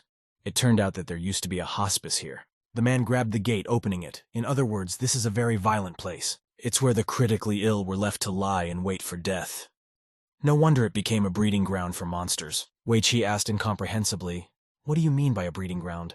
Would there really be others that would appear as well?" Except Liu said to keep his nosy mouth shut if he wanted to avoid losing another couple hundred people. They have to find this thing before it hatches. They don't have much time for that. The detective didn't understand who this guy thought he was, or what other secrets he might be keeping. The men entered the premises. It turned out that the hospital was not on any of the maps. But a navigator can't trace the exact layout of her territory at all. But the phone's program, or rather the detection sensor, shows that the monster is here. Suddenly, as they were walking down the dirty hallway, something dripped from the top down onto the floor. Wei Qi noticed this and looked up. His eyes immediately widened. He shouted that it was here. Liu Xinhua also looked up and saw this monster that was obstructing them. Apparently, the baby monster has merged into the mother's body. They delivered food to the monster? But the maternal body was distributed throughout the hospital. We don't know how many eggs were laid here. Suddenly, the whole building began to shake and a noise was raised. Wei Qi didn't realize what it was. That's why he asked where it came from. But suddenly, some of the windows nearby shattered. Glass flew into the room and the tentacles of the cocoon's mother body showed outside. Even Liu Xinhua was frightened here. A faint sweat appeared on his face. The men snapped out of their seats. Liu said they had to get out in a flash. The mother body chased after them, extending its tentacles toward the detective and the taxidermist. It began shooting webs from the ceiling, trying to catch its new victim. Nothing changed even when they ran over to the next room. The body was still above them. But then those ran into the hallway, where the mother of the cocoons could no longer reach them because of her own web. They quickly ran out the door of some medical building where it was also filthy. Liu Xinhua looked through the transparent doors, watching as the tentacles fell to the ground. Fortunately, they were able to escape. In the special forces, Wei Qi was able to master the base, but his skills are not enough to defeat the monster. As Liu stepped away from the door, the detective asked angrily, why didn't he cast a couple magic spells? But he said he wasn't a wizard, he was a taxidermist. And last time he sacrificed his firefly to save Wei Qi. The young man repeated the man's words as if he couldn't believe he had said them to him. Didn't the taxidermist say he was completely indifferent to all people? Liu didn't answer, nor would he have been able to. At the same second, the doors were breached and a single tentacle flew out of there. That one started flying towards Liu Xinhua. The latter didn't react fast enough. Wei Qi meanwhile shouted out the man's name, freaking out. The next instant, however, a second or third tentacle licked him. Liu Xinhua stared dumbly at the blob of incomprehensible substance in front of him, except the monster's body fell to the floor. It looked like meat that had been ground up in a meat grinder and glued back together. Later, some kind of body began to emerge from it, or rather, a head appeared first. It took a few seconds to recreate some semblance of a human. It came out, slurping nastily, but later a very familiar voice to the man was heard. This something opened his eyes, saying that it was him. Had Xinhua forgotten him? He stared at his dead friend in astonishment, but he continued. They promised to work together, and not only to work but to travel together, to do research. The wind was developing the branches of the sakura tree, knocking off its flowers and pink petals. Liu Xinhua was walking on a bridge, crossing a large river. Someone called out to him from behind. He didn't turn around right away, but only later when he was called several more times. The man got excited when he saw it was his teacher Shiba. The man said he heard Liu was going to leave the organization. Liu told Xinhua that the organization's intentions now are far from what he was aiming for at the time of enrollment. He advised Shiba to go home early, as it was quite windy today, but they threw their coats at him in response. The man asked if he wanted to go home with the teacher by any chance, and later followed up with an even stranger question. Is Xinhua happy? He once said he only wished he could do archaeology with him. Placing his hand on Liu's face, Shiba asked that he not leave his teacher. Not just never left him, but never left him. The man closed his eyes after saying that. The student then hesitantly tried to put his hands on the teacher's back, unsure of what to do. He was being hugged, and it was so sudden that Liu didn't know where to take himself. The young man mouthed his teacher's name and later heard strange screams.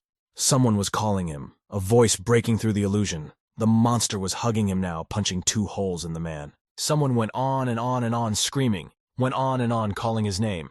That was when Liu Xinhua opened his eyes, as if waking up from a nightmare. He recognized the voice. Wei Qi shouted, calling the taxidermist a bastard. Let him learn to distinguish between illusion and fantasy. Liu Xinhua's gaze cleared. He realized that he was being hugged by a puppet, and this puppet is still immersed in the illusion with the hope that he is too. Well, naturally, this is exactly the right moment to make a good horse move. Despite his through-and-through wounds, he jerked his pistol from his holster and stepped away from the monster.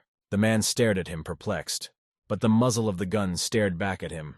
Let him taste his own poison. Then there was one loud shot that must have hit right on target. And it was right. The bullet hit the chest of the semblance of a man, grazing the monster. In the same second, the tentacles that had previously pressed the guy against the door released Wei Qi. A black hole appeared in the puppet's chest that was slowly eating away at him, whereupon the not-real teacher Shiba fell to the floor, hissing deafeningly. Wei Qi shifted his gaze from the fallen monster to his partner, which looked very bad. The detective abruptly snapped out of his seat, asking if everything was okay with the taxidermist. Thank goodness he reacted quickly enough. The weapon is amazing. Liu explained that they are hyako, but the main thing is the bullets. They are designed to fight supernatural creatures. It's hard to make, and they're in limited supply.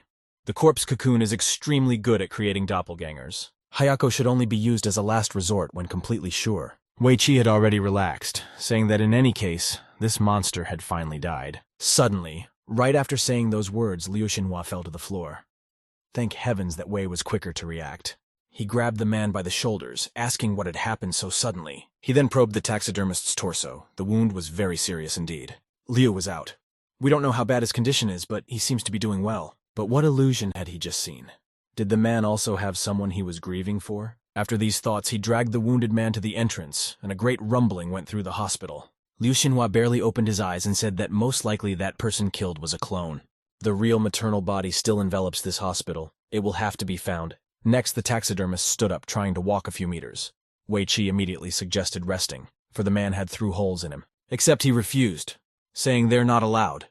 The mother is probably in the process of breeding and they don't have much time. He walked a couple steps now, biting his lower lip and trying not to hurt himself. Except that after this action his legs gave an unruly shake. Liu felt helpless. Fortunately, or unfortunately, the detective took matters into his own hands and picked up his partner, even despite his pleas to put him in his place. The one was angry, shouting and asking for the circus to stop immediately. But Wei Qi just asked him to be quiet because his wound might open. The man stared incomprehensibly at the calm face of the guy, who looked as if he wasn't even uncomfortable with the fact that he was dragging him. After walking a couple meters to the nearest bench, Wei sat the taxidermist down and asked him to be a goody-goody by staying put. The detective pulled out a knife, saying he'd take care of it himself, because it was part of his job. Liu Xinhua flinched as if he had forgotten something, but the guy didn't notice it. Whereupon the man smiled, agreeing to everything and assuring me that he would be on the spot. Just have the detective take Hayako with him. It's low on ammo, he should remember that. It's best to only use the weapon if Wei is sure he'll hit. The detective flashed a smile, examining the weapon seriously.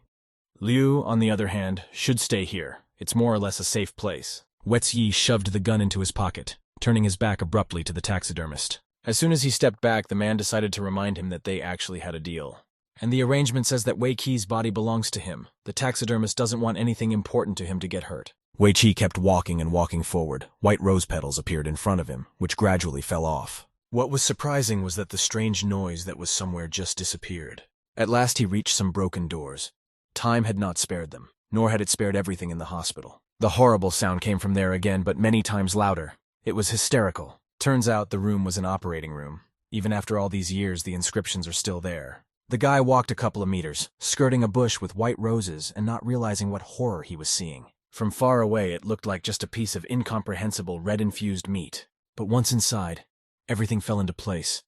It all looked terrible, especially the way it was hanging from the ceiling. Once the young detective realized exactly what this thing was, he was horrified. Turns out the piece of meat in the middle of the room is a heart, and there's something inside it. Could it be a monster egg? Wei Qi immediately reached for his gun. He didn't put the knife away. One way or another, he wouldn't go to jail for this. He was glad to be able to kill the monster right there, so he aimed the gun at its heart. My heart started making nasty noises again, like it was about to burst and something was going to come out of there. Then, immediately afterward, an explosion from Hayako's gun rang out, but the tentacles prevented an even hit. Such a suddenness in the moment really startled the guy. Sweat ran down his forehead. A piece of meat just took and fell off the monster, the bullet seeming to have penetrated its flesh. At the same instant, other tentacles, several times larger, headed for the detective. They looked like huge and long tongues. Just looking at them made you feel goosebumps running down your skin. But immediately, from behind his back, Wei Qi pulled out a knife. It was there all along. It's just that the monster can't see it. He began to run quickly, dashing towards the monster. His movements were crisp. Then, with one hand alone, he caught the thick tentacle without even batting it. A second one immediately approached his hand, giving him the opportunity to cut off two at once with a single jerk. As soon as Wei Qi gained control over the situation, he started waving and slashing his knife at everything he saw. That damn monster has killed too many. Both Mrs. Song and Xiao Yu's father, as well as Grandma Zhang. Suddenly, this something started making strange noises again. The room shook. The tentacles began to have mouths with teeth, which made the detective's eyes widen. Wei Qi started nibbling these things from all sides, not caring at all about leaving him alive. The tentacles continued to advance until they enveloped his entire torso. The young man's eyes were slightly swaddled. He saw everything very blurry, but he was able to get a feel for the monster. He didn't know what kind of monster this thing was at all. Didn't know the name, nothing. Thoth grabbed at some of the very slimy parts of the monster as he continued to speak. He pulled at the tentacles with renewed vigor while teeth dug into his skin. For all the suffering, for all the deaths, it must be punished and will be destroyed. The man abruptly ran up to his heart and stabbed it, and something jumped from under him. The heart began to make strange noises again, which stunned the lad greatly. Some strange green liquid began to pour from there, dripping onto the floor. It made a nasty sound, and the only comparison one can make is to bile. Wei Qi stared forward in astonishment, for at that moment something rumbled inside. An unnaturally white hand showed from within, reaching for the light. Then the torso of a strange creature came out.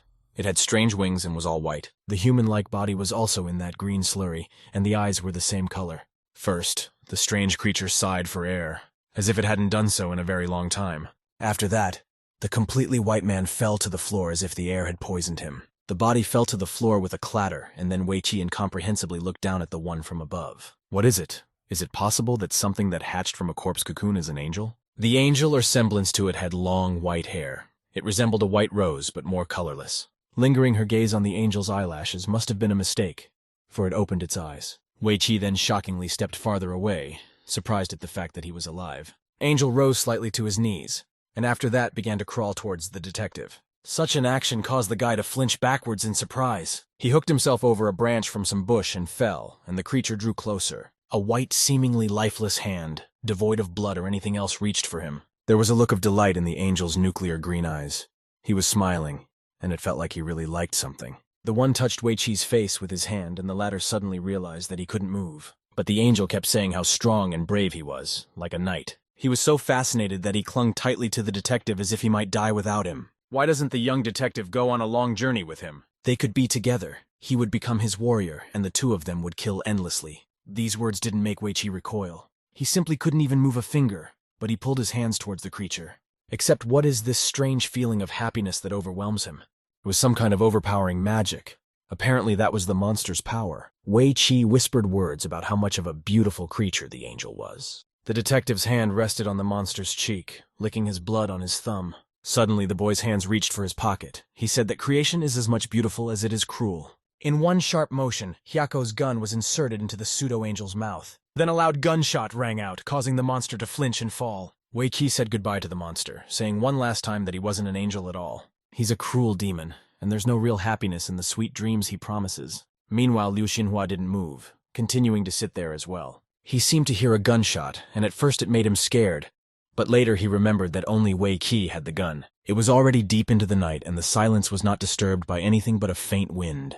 The detective is full of surprises that the taxidermist knows nothing about at all. There was a police car parked around the old hospital.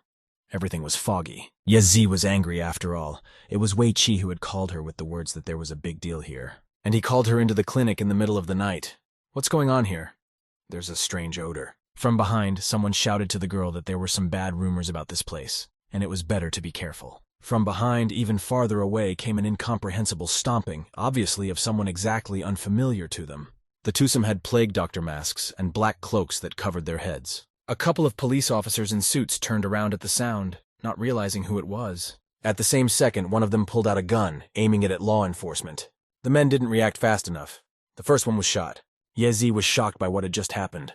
Everyone started pulling out their guns, except that the men in plague doctor masks didn't wait for them to pick up a gun. 2 more people were shot in front of the girl, very easily and cold-bloodedly. 2 more followed. They were all unarmed. They just didn't react. Ye immediately hid behind a piece from the wall. What the hell was going on here? When everyone was downed, Ta wondered why they were shooting at them now. All around on the grass was full of blood and dead bodies. The men began to approach. Peeking out from behind a rock, the girl muttered to herself that they were bastards. After that, she didn't care what became of her. She came out of her hiding place and pointed a gun at the plague doctors. Those stood in a relaxed posture as if they were expecting a surprise attack. But one of the attackers once again reacted faster than Ye and pointed a gun muzzle at her.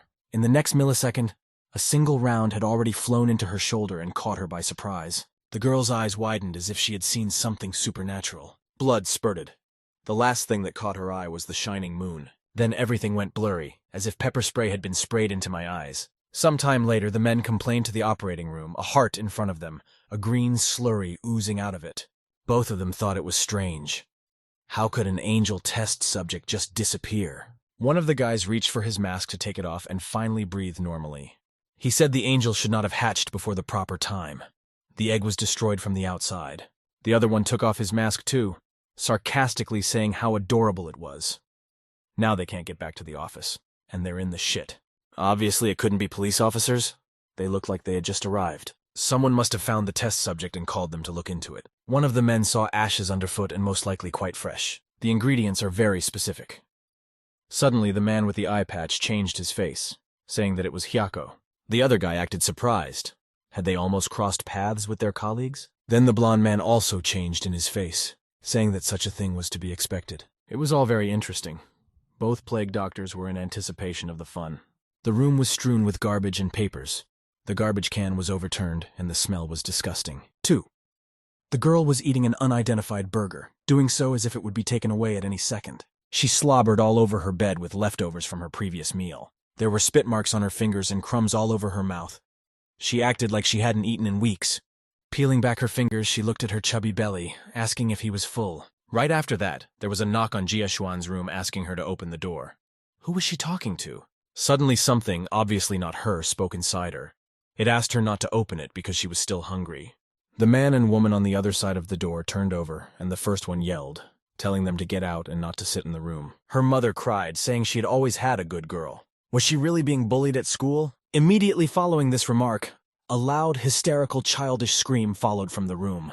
The mother immediately burst into the room with a concerned cry, calling for her girl. Here she and even the man behind her stopped, staring in shock at the picture before them. Zixuan shuddered on the bed in intense pain, holding her stomach. The girl's stomach, on the other hand, was heavily inflated, showing veins and small vessels. Afterward, he puffed up even more, the silhouette of a small child showing inside. Meanwhile, our detective Wei Qi's office was still open. There was a lot of food in the guy's apartment. Looks like someone had visited before him for lunch. It was no surprise that it was Liu Xinhua who visited. He saw the food and only then realized why he was here. Wei Qi, on the other hand, asked the taxidermist to shut up. He's always stuck alone, so why don't they eat together? The man was abruptly sat down on the couch and shoved a turquoise bowl of some kind of soup.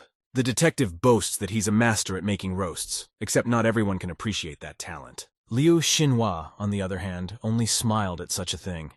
It had been a long time since he had eaten something like this. Wei grabbed a piece of meat with his chopsticks with a quick movement of his hand, after which this piece went into Liu's mouth so unexpectedly that he couldn't even prevent it. The man didn't say anything in response to that, but only remained aggressively silent while chewing on the meat.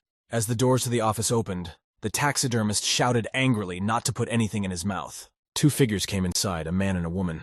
The second one coughed slightly, apologizing. They asked if this happened to be a detective agency, and the two men froze. Wei Qi immediately flew to his feet, approaching the couple and asking how he could help. The woman immediately started crying and pulled out a handkerchief. They urgently need help. Some bastard abused their daughter. They don't know what to do at all. They sat down and the couple began their story. Or rather, it was the woman who spoke. They have a daughter, Zixuan, and not even just a daughter, but their one and only daughter. The woman quickly found her picture on her phone and handed it to the detective. There she is, smiling with a teddy bear in her hands. The girl has always been very sweet. Their family lived modestly, but even that didn't stop them from sending her to a better school. She usually lived in the school dormitory and only came for vacations. However, for the last month, she has been having a rough time. She's been throwing up constantly, and even when she got a little better, she stayed in her room all day. Their girl didn't even want to go back to school and just stayed locked up. But the other day they went into her room and found her in a simply terrible state. They saw that Zixuan's belly had grown just a very huge size. Here, Wei Qi couldn't find anything to reply and just aghast. How could this be? After a couple seconds of silence, he said he was sorry. Then he asked how old was their daughter anyway. The phone was snatched from the detective's hands and angrily answered that the girl was only 12 and in 6th grade. The couple stood up, grudgingly asking, is he suspecting them of something? The boy replied that he didn't mean anything like that. They didn't ask you anything at school? The woman aggressively said that they naturally came there. But who would tell them the truth? That's when Liu Xinhua intervened, asking if they could meet their daughter, except that they got an aggressive answer to that too. The girl is afraid even of them, so she will not talk to strangers. Wei Qi confusedly said that those just wanted to know what was going on from her, but the couple replied angrily, saying that their inquiries would be of no use. They could forget about the case, for they were leaving. After that, the door slammed shut. The taxidermist wondered if Wei would take the case. The clients had left, but no matter what, he said he'd take it. No payment? No problem. It's a small child. Liu Xinhua smiled satisfied, saying that he knew it. The detective is so predictable. Immediately after this conversation, the men went outside, forgetting about their lunch. The man knocked sharply on the front door. That one said hello and said their package had arrived, even when no one responded. The courier asked himself incomprehensibly, are they not at home? What had happened? Immediately, he started pulling out lockpicks and carelessly poking around in the lock. A couple minutes later, the doors had already opened. He pulled the handle a couple times. The door swung open, and in the light from the window, it was clear that the courier appeared to be Wei Qi. Thoth apologized for the intrusion and immediately noticed drops of something red on the floor. Liu Xinhua, behind the detective, anxiously looked around the whole thing. The smell of metal hit his nose. Wei Qi took off his black cap and they went inside. What the hell was going on here? When the men went deep inside the house, they noticed the bodies of 2 people and ran up to them. After checking their breathing, they made sure that the wounded were breathing. The blows appeared to have been inflicted with a blunt object, or even an animal. You have to keep in mind that there is another person in the apartment besides the spouses. Wei Qi's face turned white with realization. Or remembered that they had a daughter named Zixuan. The detective immediately took off from his seat, looking around. She wasn't here, but there was a bloodstain. It stretched straight to the window, and even there it didn't end at all. A couple minutes later, the men were already out of the apartment where the attempted murder may have taken place. The asphalt showed fresh red marks left by blood. The footsteps broke off near the hatch. Surprisingly, they hadn't turned a shade paler, as if there were more than a couple liters of blood. Approaching the open hatch, the detective and the taxidermist had already realized where the girl was. They went downstairs. The sewer was lit only by daylight through a hole. Suddenly, some noise was heard under his feet. Wei Qi almost jumped up until he saw the mice. Very interesting what little Li Zixuan is doing in such a horrible place. Liu Xinhua went down on one knee, examining the floor. There were drops of amniotic fluid. However, clients said it had only been a month since they were unhappy. Pregnancy doesn't wipe that quickly. The taxidermist agreed and said that was the point. She's pregnant with a non-human baby. Wei Qi's eyes widened. Was this another unknown supernatural phenomenon? The detective immediately changed his face and changed his voice to one of contempt. As soon as he met Liu Xinhua, strange things started to happen. Suddenly, the taxidermist stopped abruptly, and Wei wondered if he was right and the one behind everything. But Liu Xinhua interrupted his line, saying that he had found Li Zixuan's girl. She was lying with a bloody t-shirt, and in her hand was a rat, also covered in blood. Wei Qi immediately rushed to the girl's aid, as if not one but millions of lives depended on it. My stomach is empty. Most likely whatever was inside just took off. Those took the girl to the hospital. She had all the signs of pregnancy, although she wasn't mature enough for that. That's pretty weird. Didn't Liu Xinhua notice? What does he even think? The taxidermist wasn't sure. To get to the bottom of it, you need to know how it happened in the first place. Suddenly in the hallway, a girl was tearfully asking the doctor for something. She cried and didn't want him to tell Mom and Dad about the big belly. But the man replied that it was their responsibility, and they should also call the police. The girl started to say that she'd done absolutely nothing but just come to school. On her school uniform badge, it said that she was a student at Yufeng Elementary School. The detective noticed it, and it seems that that girl was from the same school as the past victim. Suddenly, the one grabbed her face and started screaming loudly, crying even harder. Her legs went to a halt, and the doctor asked worriedly what was wrong with her. She fell to the floor. The man yelled for someone to carry her to the operating room as soon as possible. But suddenly his arm was intercepted as he tried to lift the girl. This action was alarming, for it followed from the victim herself.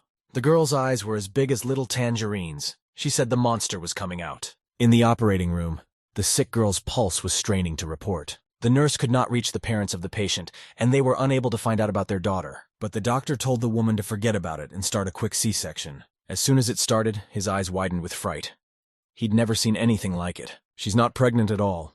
But if it's not a baby inside, what is it? This something in the belly of a 12-year-old little girl began to grow again and suddenly popped out, whereupon spurted blood directly onto the face of the doctor who was trying to deliver the baby. Something slammed and started not just screaming, but screaming like something diabolical. This child didn't look like a normal human child. It had pointier ears. And even without looking at his ears, he looked unnaturally red, his eyes black. The child laughed a little, and after that, 2 huge fangs came out of his mouth. The one jumped onto the screen, starting to hiss.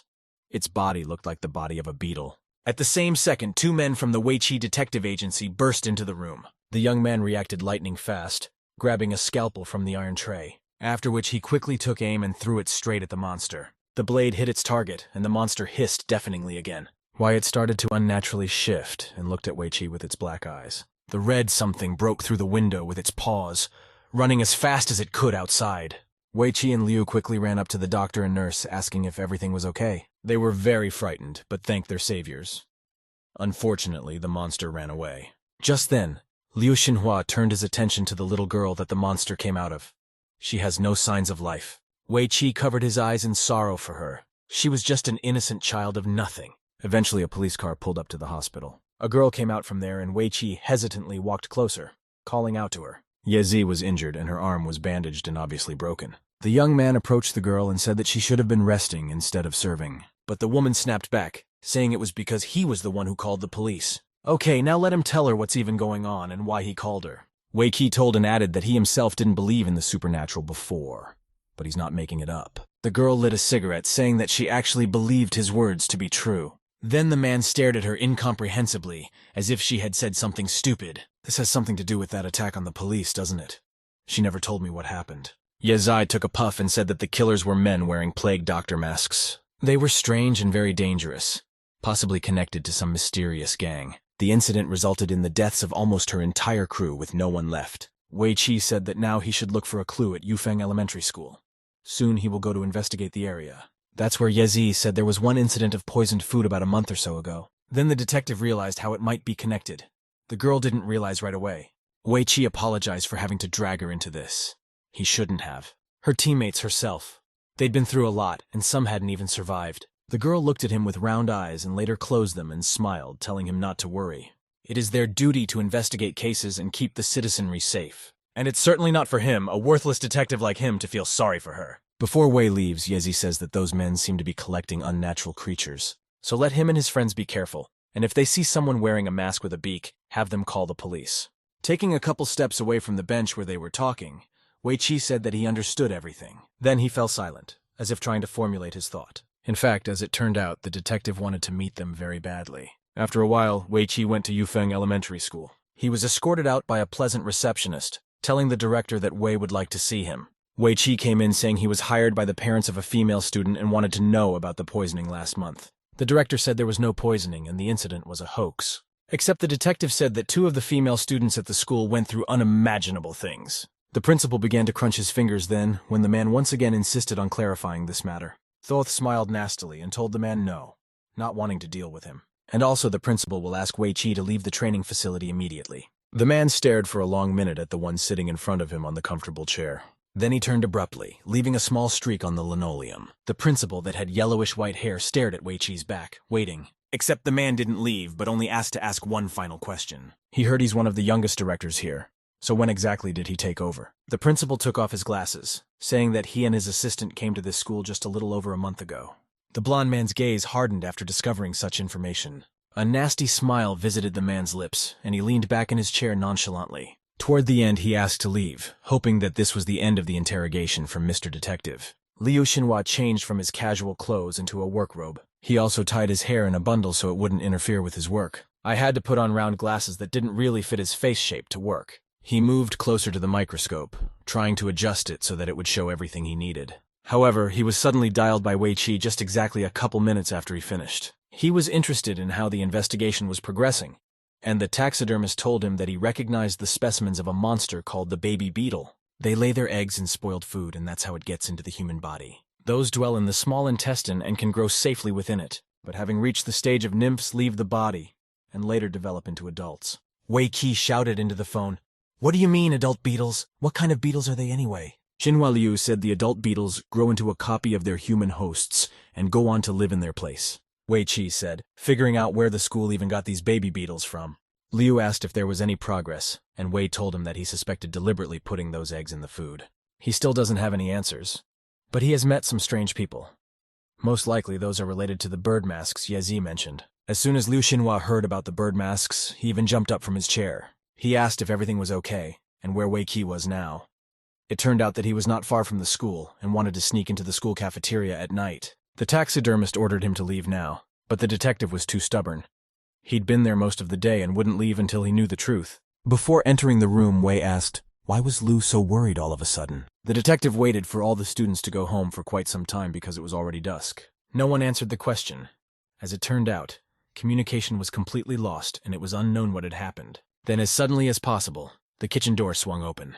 Nearly a dozen rats and mice ran out from there, knocking even Wei Qi out of the way. He in turn looked at the door with a detached expression.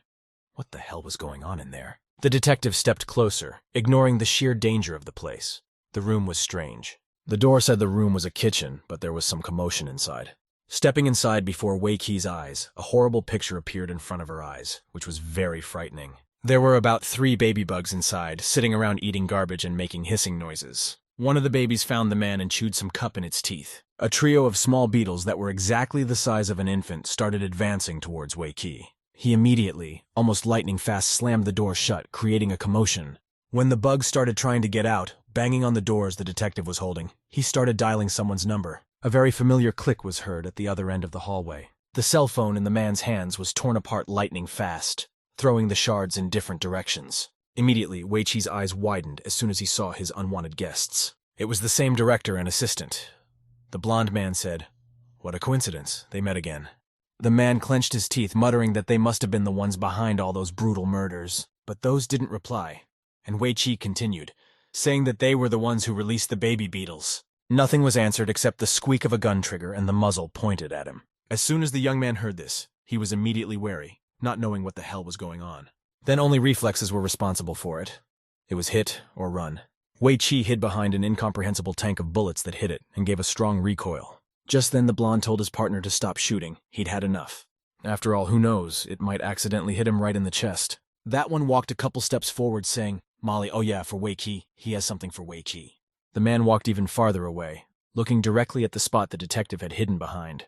Unbeknownst to him, he pulled out an iron sword sharpened to perfection. He is not just something prepared, but something very special. This special performance should please not only Wei Qi, but their audience as well. The blonde walked around the room, urging Wei Qi to come out and play with him for a bit. The detective listened very carefully, trying not to give himself away in any way. It seemed like the game had already started now, as he walked around Wei Qi and assured that his partner would not interfere. All the more reason for the two of us to have a little fun together?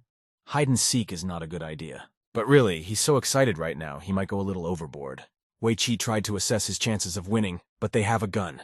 We need to get out immediately. Except here, right above his ear, came an excited voice that shrieked delightedly. And he won and found him, the little boy who was so reluctant to play. The blonde swung his sword at his opponent with all his might, intending to impale. But fortunately, Wei Qi professionally dodged.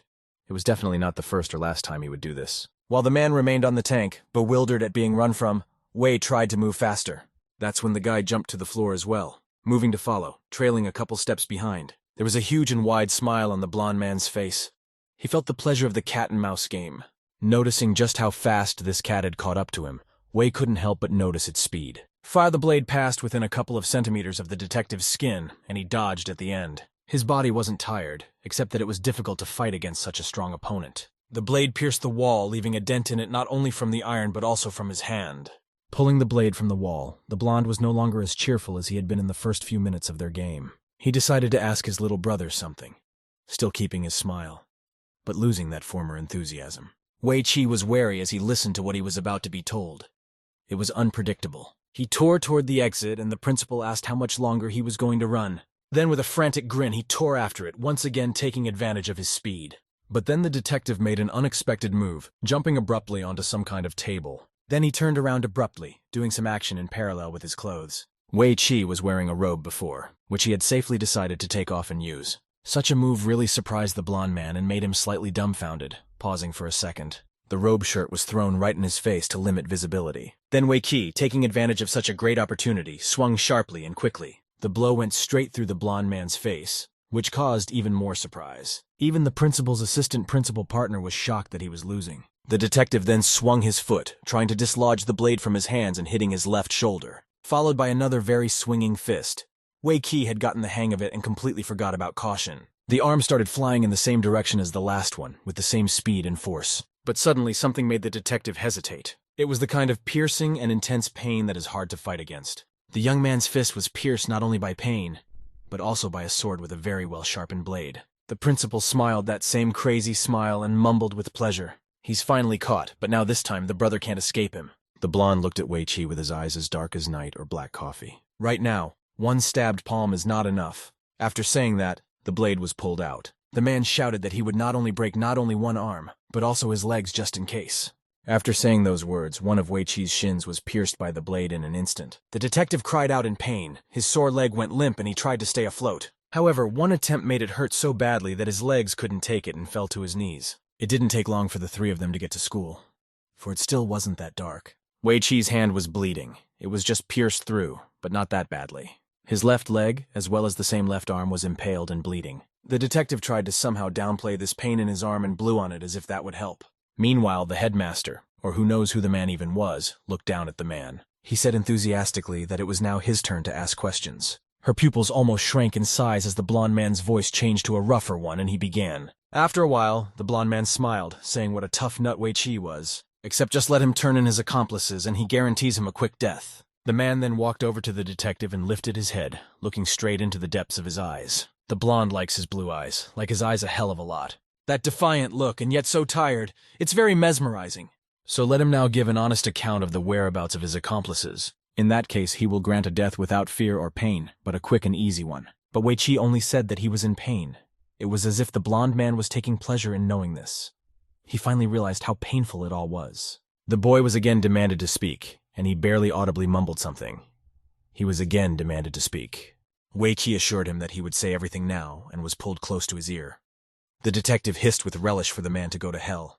The man, hearing these words, made a very sour face and began to growl. A disgruntled and angry growl was followed by a swing of a heavy boot. The foot hit exactly the target, the head of Wei Qi, who flew aside onto the floor. The man loomed over the detective again, saying that nothing was over yet and he was about to reveal something. Like the fact that he and his brother, who was next to him, lived among monsters from childhood, and he grew up in hell. His partner yelled to number 9 that he'd had enough and that he should stop. Wei Qi has to take a breather, but 9 has refused to budge. He wants to teach the kid a lesson. As a child, he was afraid of sharp-toothed monsters, but in time he realized everything. From the kitchen, 3 silhouettes, or rather 3 pairs of red eyes, could be seen waiting for food. Wei Qi looked at the 6th man with horror, already realizing what was about to await him. Blondie realized he was wrong as a child, because the scariest creature in the world is a human being. He instantly let the 3 bug monsters out of the room while Wei could barely stand up. 9 wanted to watch these things slowly torture the man. He wanted to see him get devoured so that Wei Qi could enjoy that very endless pain. The boy, on the other hand, seeing these horrible creatures, began to slowly move on 1 foot farther and farther away. These terrifying bug monsters with 2 blades instead of the usual fangs moved much faster. And it seemed like Wei Qi had already been defeated, for he had fallen to the ground, and those things were already sitting in front of him. Except nothing he expected happened. In an instant, the creatures were killed. 9 and his partner began to look around the room. Could this be who they think it is? From behind the door came a dark silhouette with an arm stretched forward. Then the hunch was confirmed. The 9th immediately realized things could end up being just awful right now. That's why he made a couple movements in the air, planning to stop the man. The blonde man tore forward, bringing his eyebrows together to the bridge of his nose and throwing 3 more of his daggers. Liu Xinhua's glasses flew off his face. The blades grazed his hair, but not his body itself. After the 9th saw him unharmed, his eyes widened with fright. Liu asked in surprise, what had suddenly happened? Didn't they want to see all of his abilities? But these 2 didn't even have to. The taxidermist would show it all himself. He held out his palm, showing the hole in his hand. The hole began to glow with a blue light the moment the 9th soared into the air. The blonde man's partner started to ask Mr. Liu to stop and not do that. Except he didn't stop even when the 9th man started begging for it to stop. He began to moan. His face was a bloody mess, for even his eyes were bleeding. The glass shattered from all the screaming that was going on just all over the building. Liu Xinhua seriously said that the 9th deserved it and could burn in hell. At that moment, the one-eyed comrade of the crazy blonde man reacted very quickly, pulling out a gun. He began firing at the taxidermist, emptying at least 10 rounds for sure. It only distracted the man, which is exactly what he wanted, because then Liu would be distracted by the 6th man. The boy picked his friend up in midair and headed for the window. They would meet again. Then he jumped down, leaving behind only devastation and a lot of blood. Liu Xinhua did not follow them. He did everything to protect his partner. Not just one window, but all the windows on the floor. Near one of them, Wei Qi was lying in shards of glass. He reached out his hand to Liu, asking if it was him. She was as bloody as his body. The taxidermist took his friend's wrist in his palm. Wei wheezed that they wanted to know where he was, but the man said nothing. The detective didn't want them to find him. He also apologized for not listening to him. Liu Xinhua didn't reply anything, but thought to himself that he wasn't afraid of those 2. After all, he would obviously be able to defeat the guys that attacked Wei Qi on a 1-2 punch. There's just something several times scarier than attacking him. Much scarier. Meanwhile, the 9th was dragged on his back. He said there was no way he could go back. His partner said not to say anything stupid because coming back would save that man's life. The men walked into some sort of bunker, opening a huge wooden door. The one-eyed youth shouted loudly, alerting everyone that the 9th was injured. Those fell to their knees in the middle of the room, as if already taking some sort of punishment. The one-eyed man continued, saying that the 9th was injured very seriously and needed immediate medical attention. The blond man placed his bloody hand on the floor, letting the red drip down. He was barely breathing, and there was a trickle of blood running down his face as well. Every breath was too hard to take. A gruff bass was heard from the depths of the hall asking how they even dared to come back. In the darkness of the hall, where the light did not reach, a multitude of pairs of eyes appeared.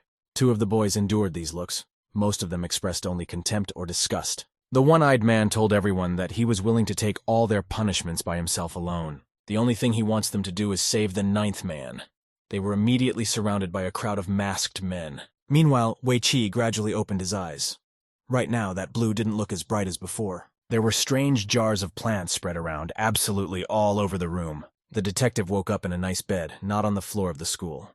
His body was completely bandaged. As soon as he noticed Liu Xinhua, he smiled and tried to sit down. Except he was forbidden to do so, or else all Liu's efforts would be in vain. Wei Qi assured his comrade that he was perfectly fine and showed his muscles. The man snorted then. If it wasn't for his body, it was likely things could have ended differently. As soon as the detective sat on the edge of the bed, he asked who were the 2 men. The taxidermist thought about the answer for a while and finally gave the most obscure one, saying they were Freemasons. Obviously, Wei Qi wasn't that knowledgeable on the topic, so he asked who were they. At that time, Liu Xinhua explained that there were legends of supernatural beings around the world earlier. Masons, on the other hand, are those who pursue or follow these beings. They hunt and study those such as baby beetles or werewolves. Later, they discovered that all such creatures were inextricably linked to something, and that something was the bone of God. In the course of research, it turned out that this bone contains not only very powerful energy, it's also full of genetic information about every known species on Earth, and lots of genetic clues. Ever since then, the Masonic order has set out to collect all of God's bones. Except that so far no one knows their true purpose or appearance. Wei Qi thought for a couple minutes, trying to process the information in some way. Suddenly, the latter remarked that Liu Xinhua was somehow too pale, but the latter brushed it off. He discounted it all as a big waste of supernatural power, but here was this body. Maybe it's already at its limit, and pretty soon Liu Xinhua will just die. Suddenly, Wei Qi's cell phone rang. He didn't look at the number, and immediately answered. He was informed that Zixuan was missing, and it shocked him so much that he cried out. The one-eyed fellow ninth man said he was ready to take his punishment alone. He apologized heartily for his friend and didn't want the injured man to be punished. The man in charge asked, is that really his choice in this? To take the fall? For 2 failed missions, God would certainly not forgive them. Such mistakes are unacceptable. But here the chief might. He stepped out of the shadows, revealing his robe and half-open mask. And is it true that the person they were talking about a few minutes ago is causing the problems? One-eyed said that it was all true. Liu Xinhua ruined the plans of their corpse cocoon and baby beetles. The main one snorted, saying what a nostalgic name it was for him. The 2 knelt down. The man continued, saying that the 2 of them were definitely not Liu's equals. That was why he would not punish anyone. But in doing so, he will also lavish him with bounty. Is he willing to accept the gift of the gods? The 11th said that if they could spare the 9th, he would accept anything. The chief promised the welfare of the 9th and was pulled back. The one didn't want to and tried to talk him into doing nothing. Finally, the head took 11's face in his palm, asking him to come closer. Right now, in front of everyone, he will give his son the greatest power of the gods. A snake appeared from his sinus and wrapped itself around the head's arm, crawling closer and closer. Finally, the snake's mouth also reached the 11th, later shining its eyes and opening its mouth. The 9th tried to be dragged to the nurse's station, but he was screaming, begging to stop. The snake crawled inside the man, passing down his throat and even further, surprisingly not triggering a gag reflex. Even then, the 11th felt something very strange, as if he had been struck with a fever. He fell to the ground, and the head said that the Serpent of Eden would place the bone of a god in his body. In the same second, 11's face began to manaculate, eyes poured red. His teeth became many times sharper, and some obscure horns came out of his back. The head of their group looked at it all very satisfied. It was a good thing. After all this, the serpent will make the 11th a true immortal warrior. The man's jaw changed, increasing in size as well as his teeth. The apple of the eye turned black instead of white, and the iris turned red. Meanwhile, surveillance footage showed the children's feet. A large number of people were walking forward while the girl was walking backward. Even her eyes, the irises of which had turned unnaturally red, were visible in the camera.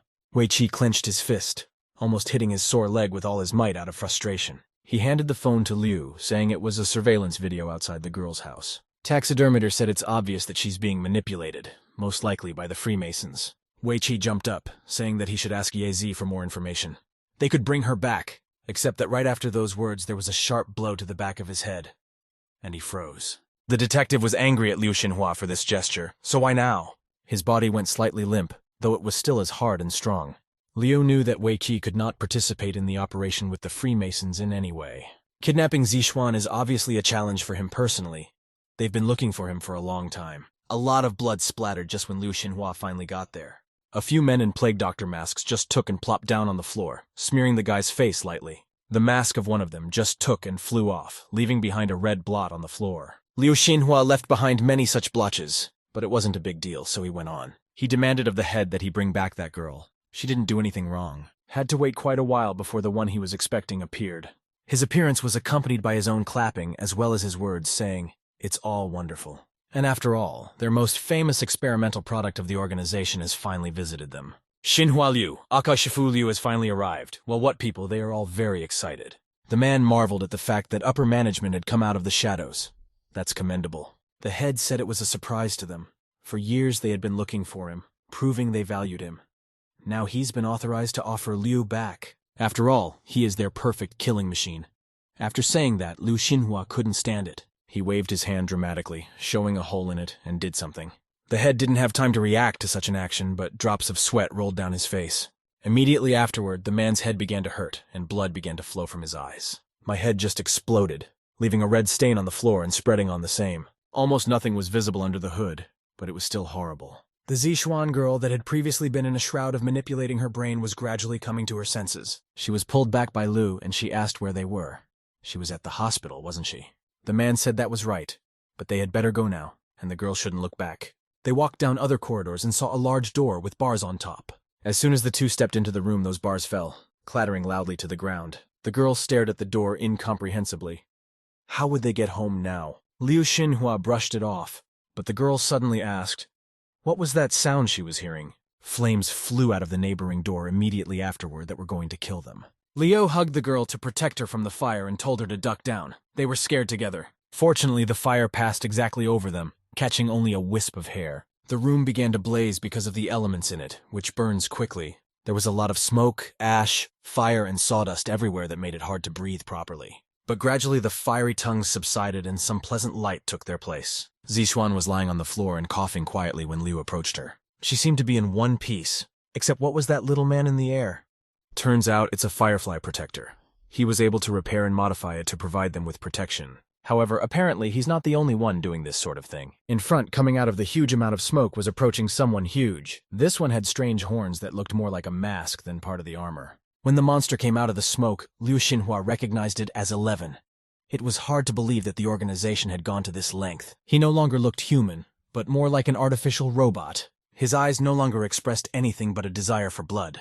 There was no saving him. Liu Xinhua knew that if those fought in front of the girl, she would get hurt. Looking at the monster's face, it wasn't hard, though somehow fighting in front of someone was dangerous. You need to open the gate and escape, except the mechanism is behind the door. The man gave this errand to the firefly, really hoping it would do the job.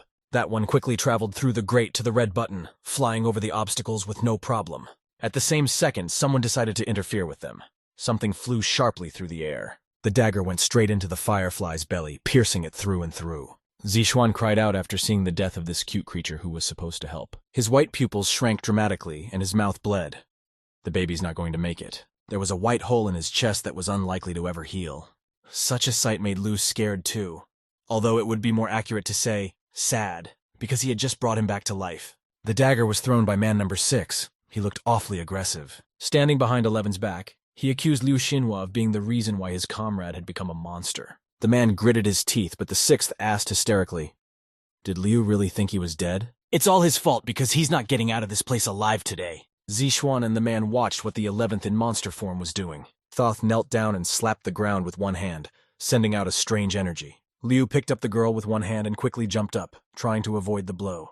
Lava geysers began to emerge from the ground, which could finish off the two of them at any moment. One of them, of course, grazed Liu's shoulder, which was terribly unpleasant. The shirt in that part was completely burned, and my arm began to bleed. 9 began to scoff. "Without the protection of that firefly, he's not so invincible. Or is he protecting the girl?" Suddenly, slits of hot lava appeared under the feet of the girl and the man. The taxidermist reacted immediately, knowing how bad this was. He pushed the girl away from the geyser with a swift motion of his hand, burning his arm. Ta fell, injuring only her back, cutting herself lightly on the rocks. And then she saw how badly hurt Liu Xinhua was because he had saved her. The girl couldn't find words to describe all the horror she saw. His entire right hand was burned. The room reeked of flesh, and the man's fingers showed burned meat. The 9th was flooded with laughter, saying that today would definitely be the day of his death. He and the chapters have been hunting him for a very long time, but now the time has come to get rid of Liu Xinhua. 11 slowed down for a while for some unknown reason, and then whispered something. It was unclear what it was, for everything was very quiet. The next moment, the guy's shoulder was shot through. 9 looked at his partner who had already turned into a monster, and here was another opportunity to lose him. 11 fell to the ground, and the blond man along with him, but already out of grief. The person who shot that monster was Wei Qi, standing with a gun behind him. Liu wasn't too happy about the young detective's appearance, given that it wasn't safe here. He then took and unlocked the gate, giving Liu access to it. The grate immediately went up. It didn't take more than 30 seconds for the mechanism to do so. The man said he was warning him for the first and last time. Holding out his hand for the taxidermist to rise, he said never to walk alone again, especially since he said he would take his body. So let him listen carefully. There's no way he's going to let Xinhua die before he dies. The man was silent for a second, digesting his words, and later smiled in agreement.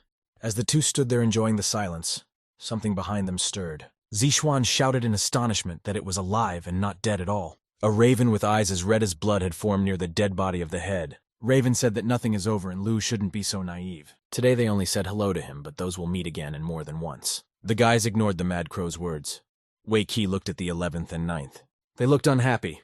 One of them looked like he was dead, and the other would mourn for the rest of his life. It's better to let them go. Liu Xinhua now just wanted to make the world a much safer place than it is now.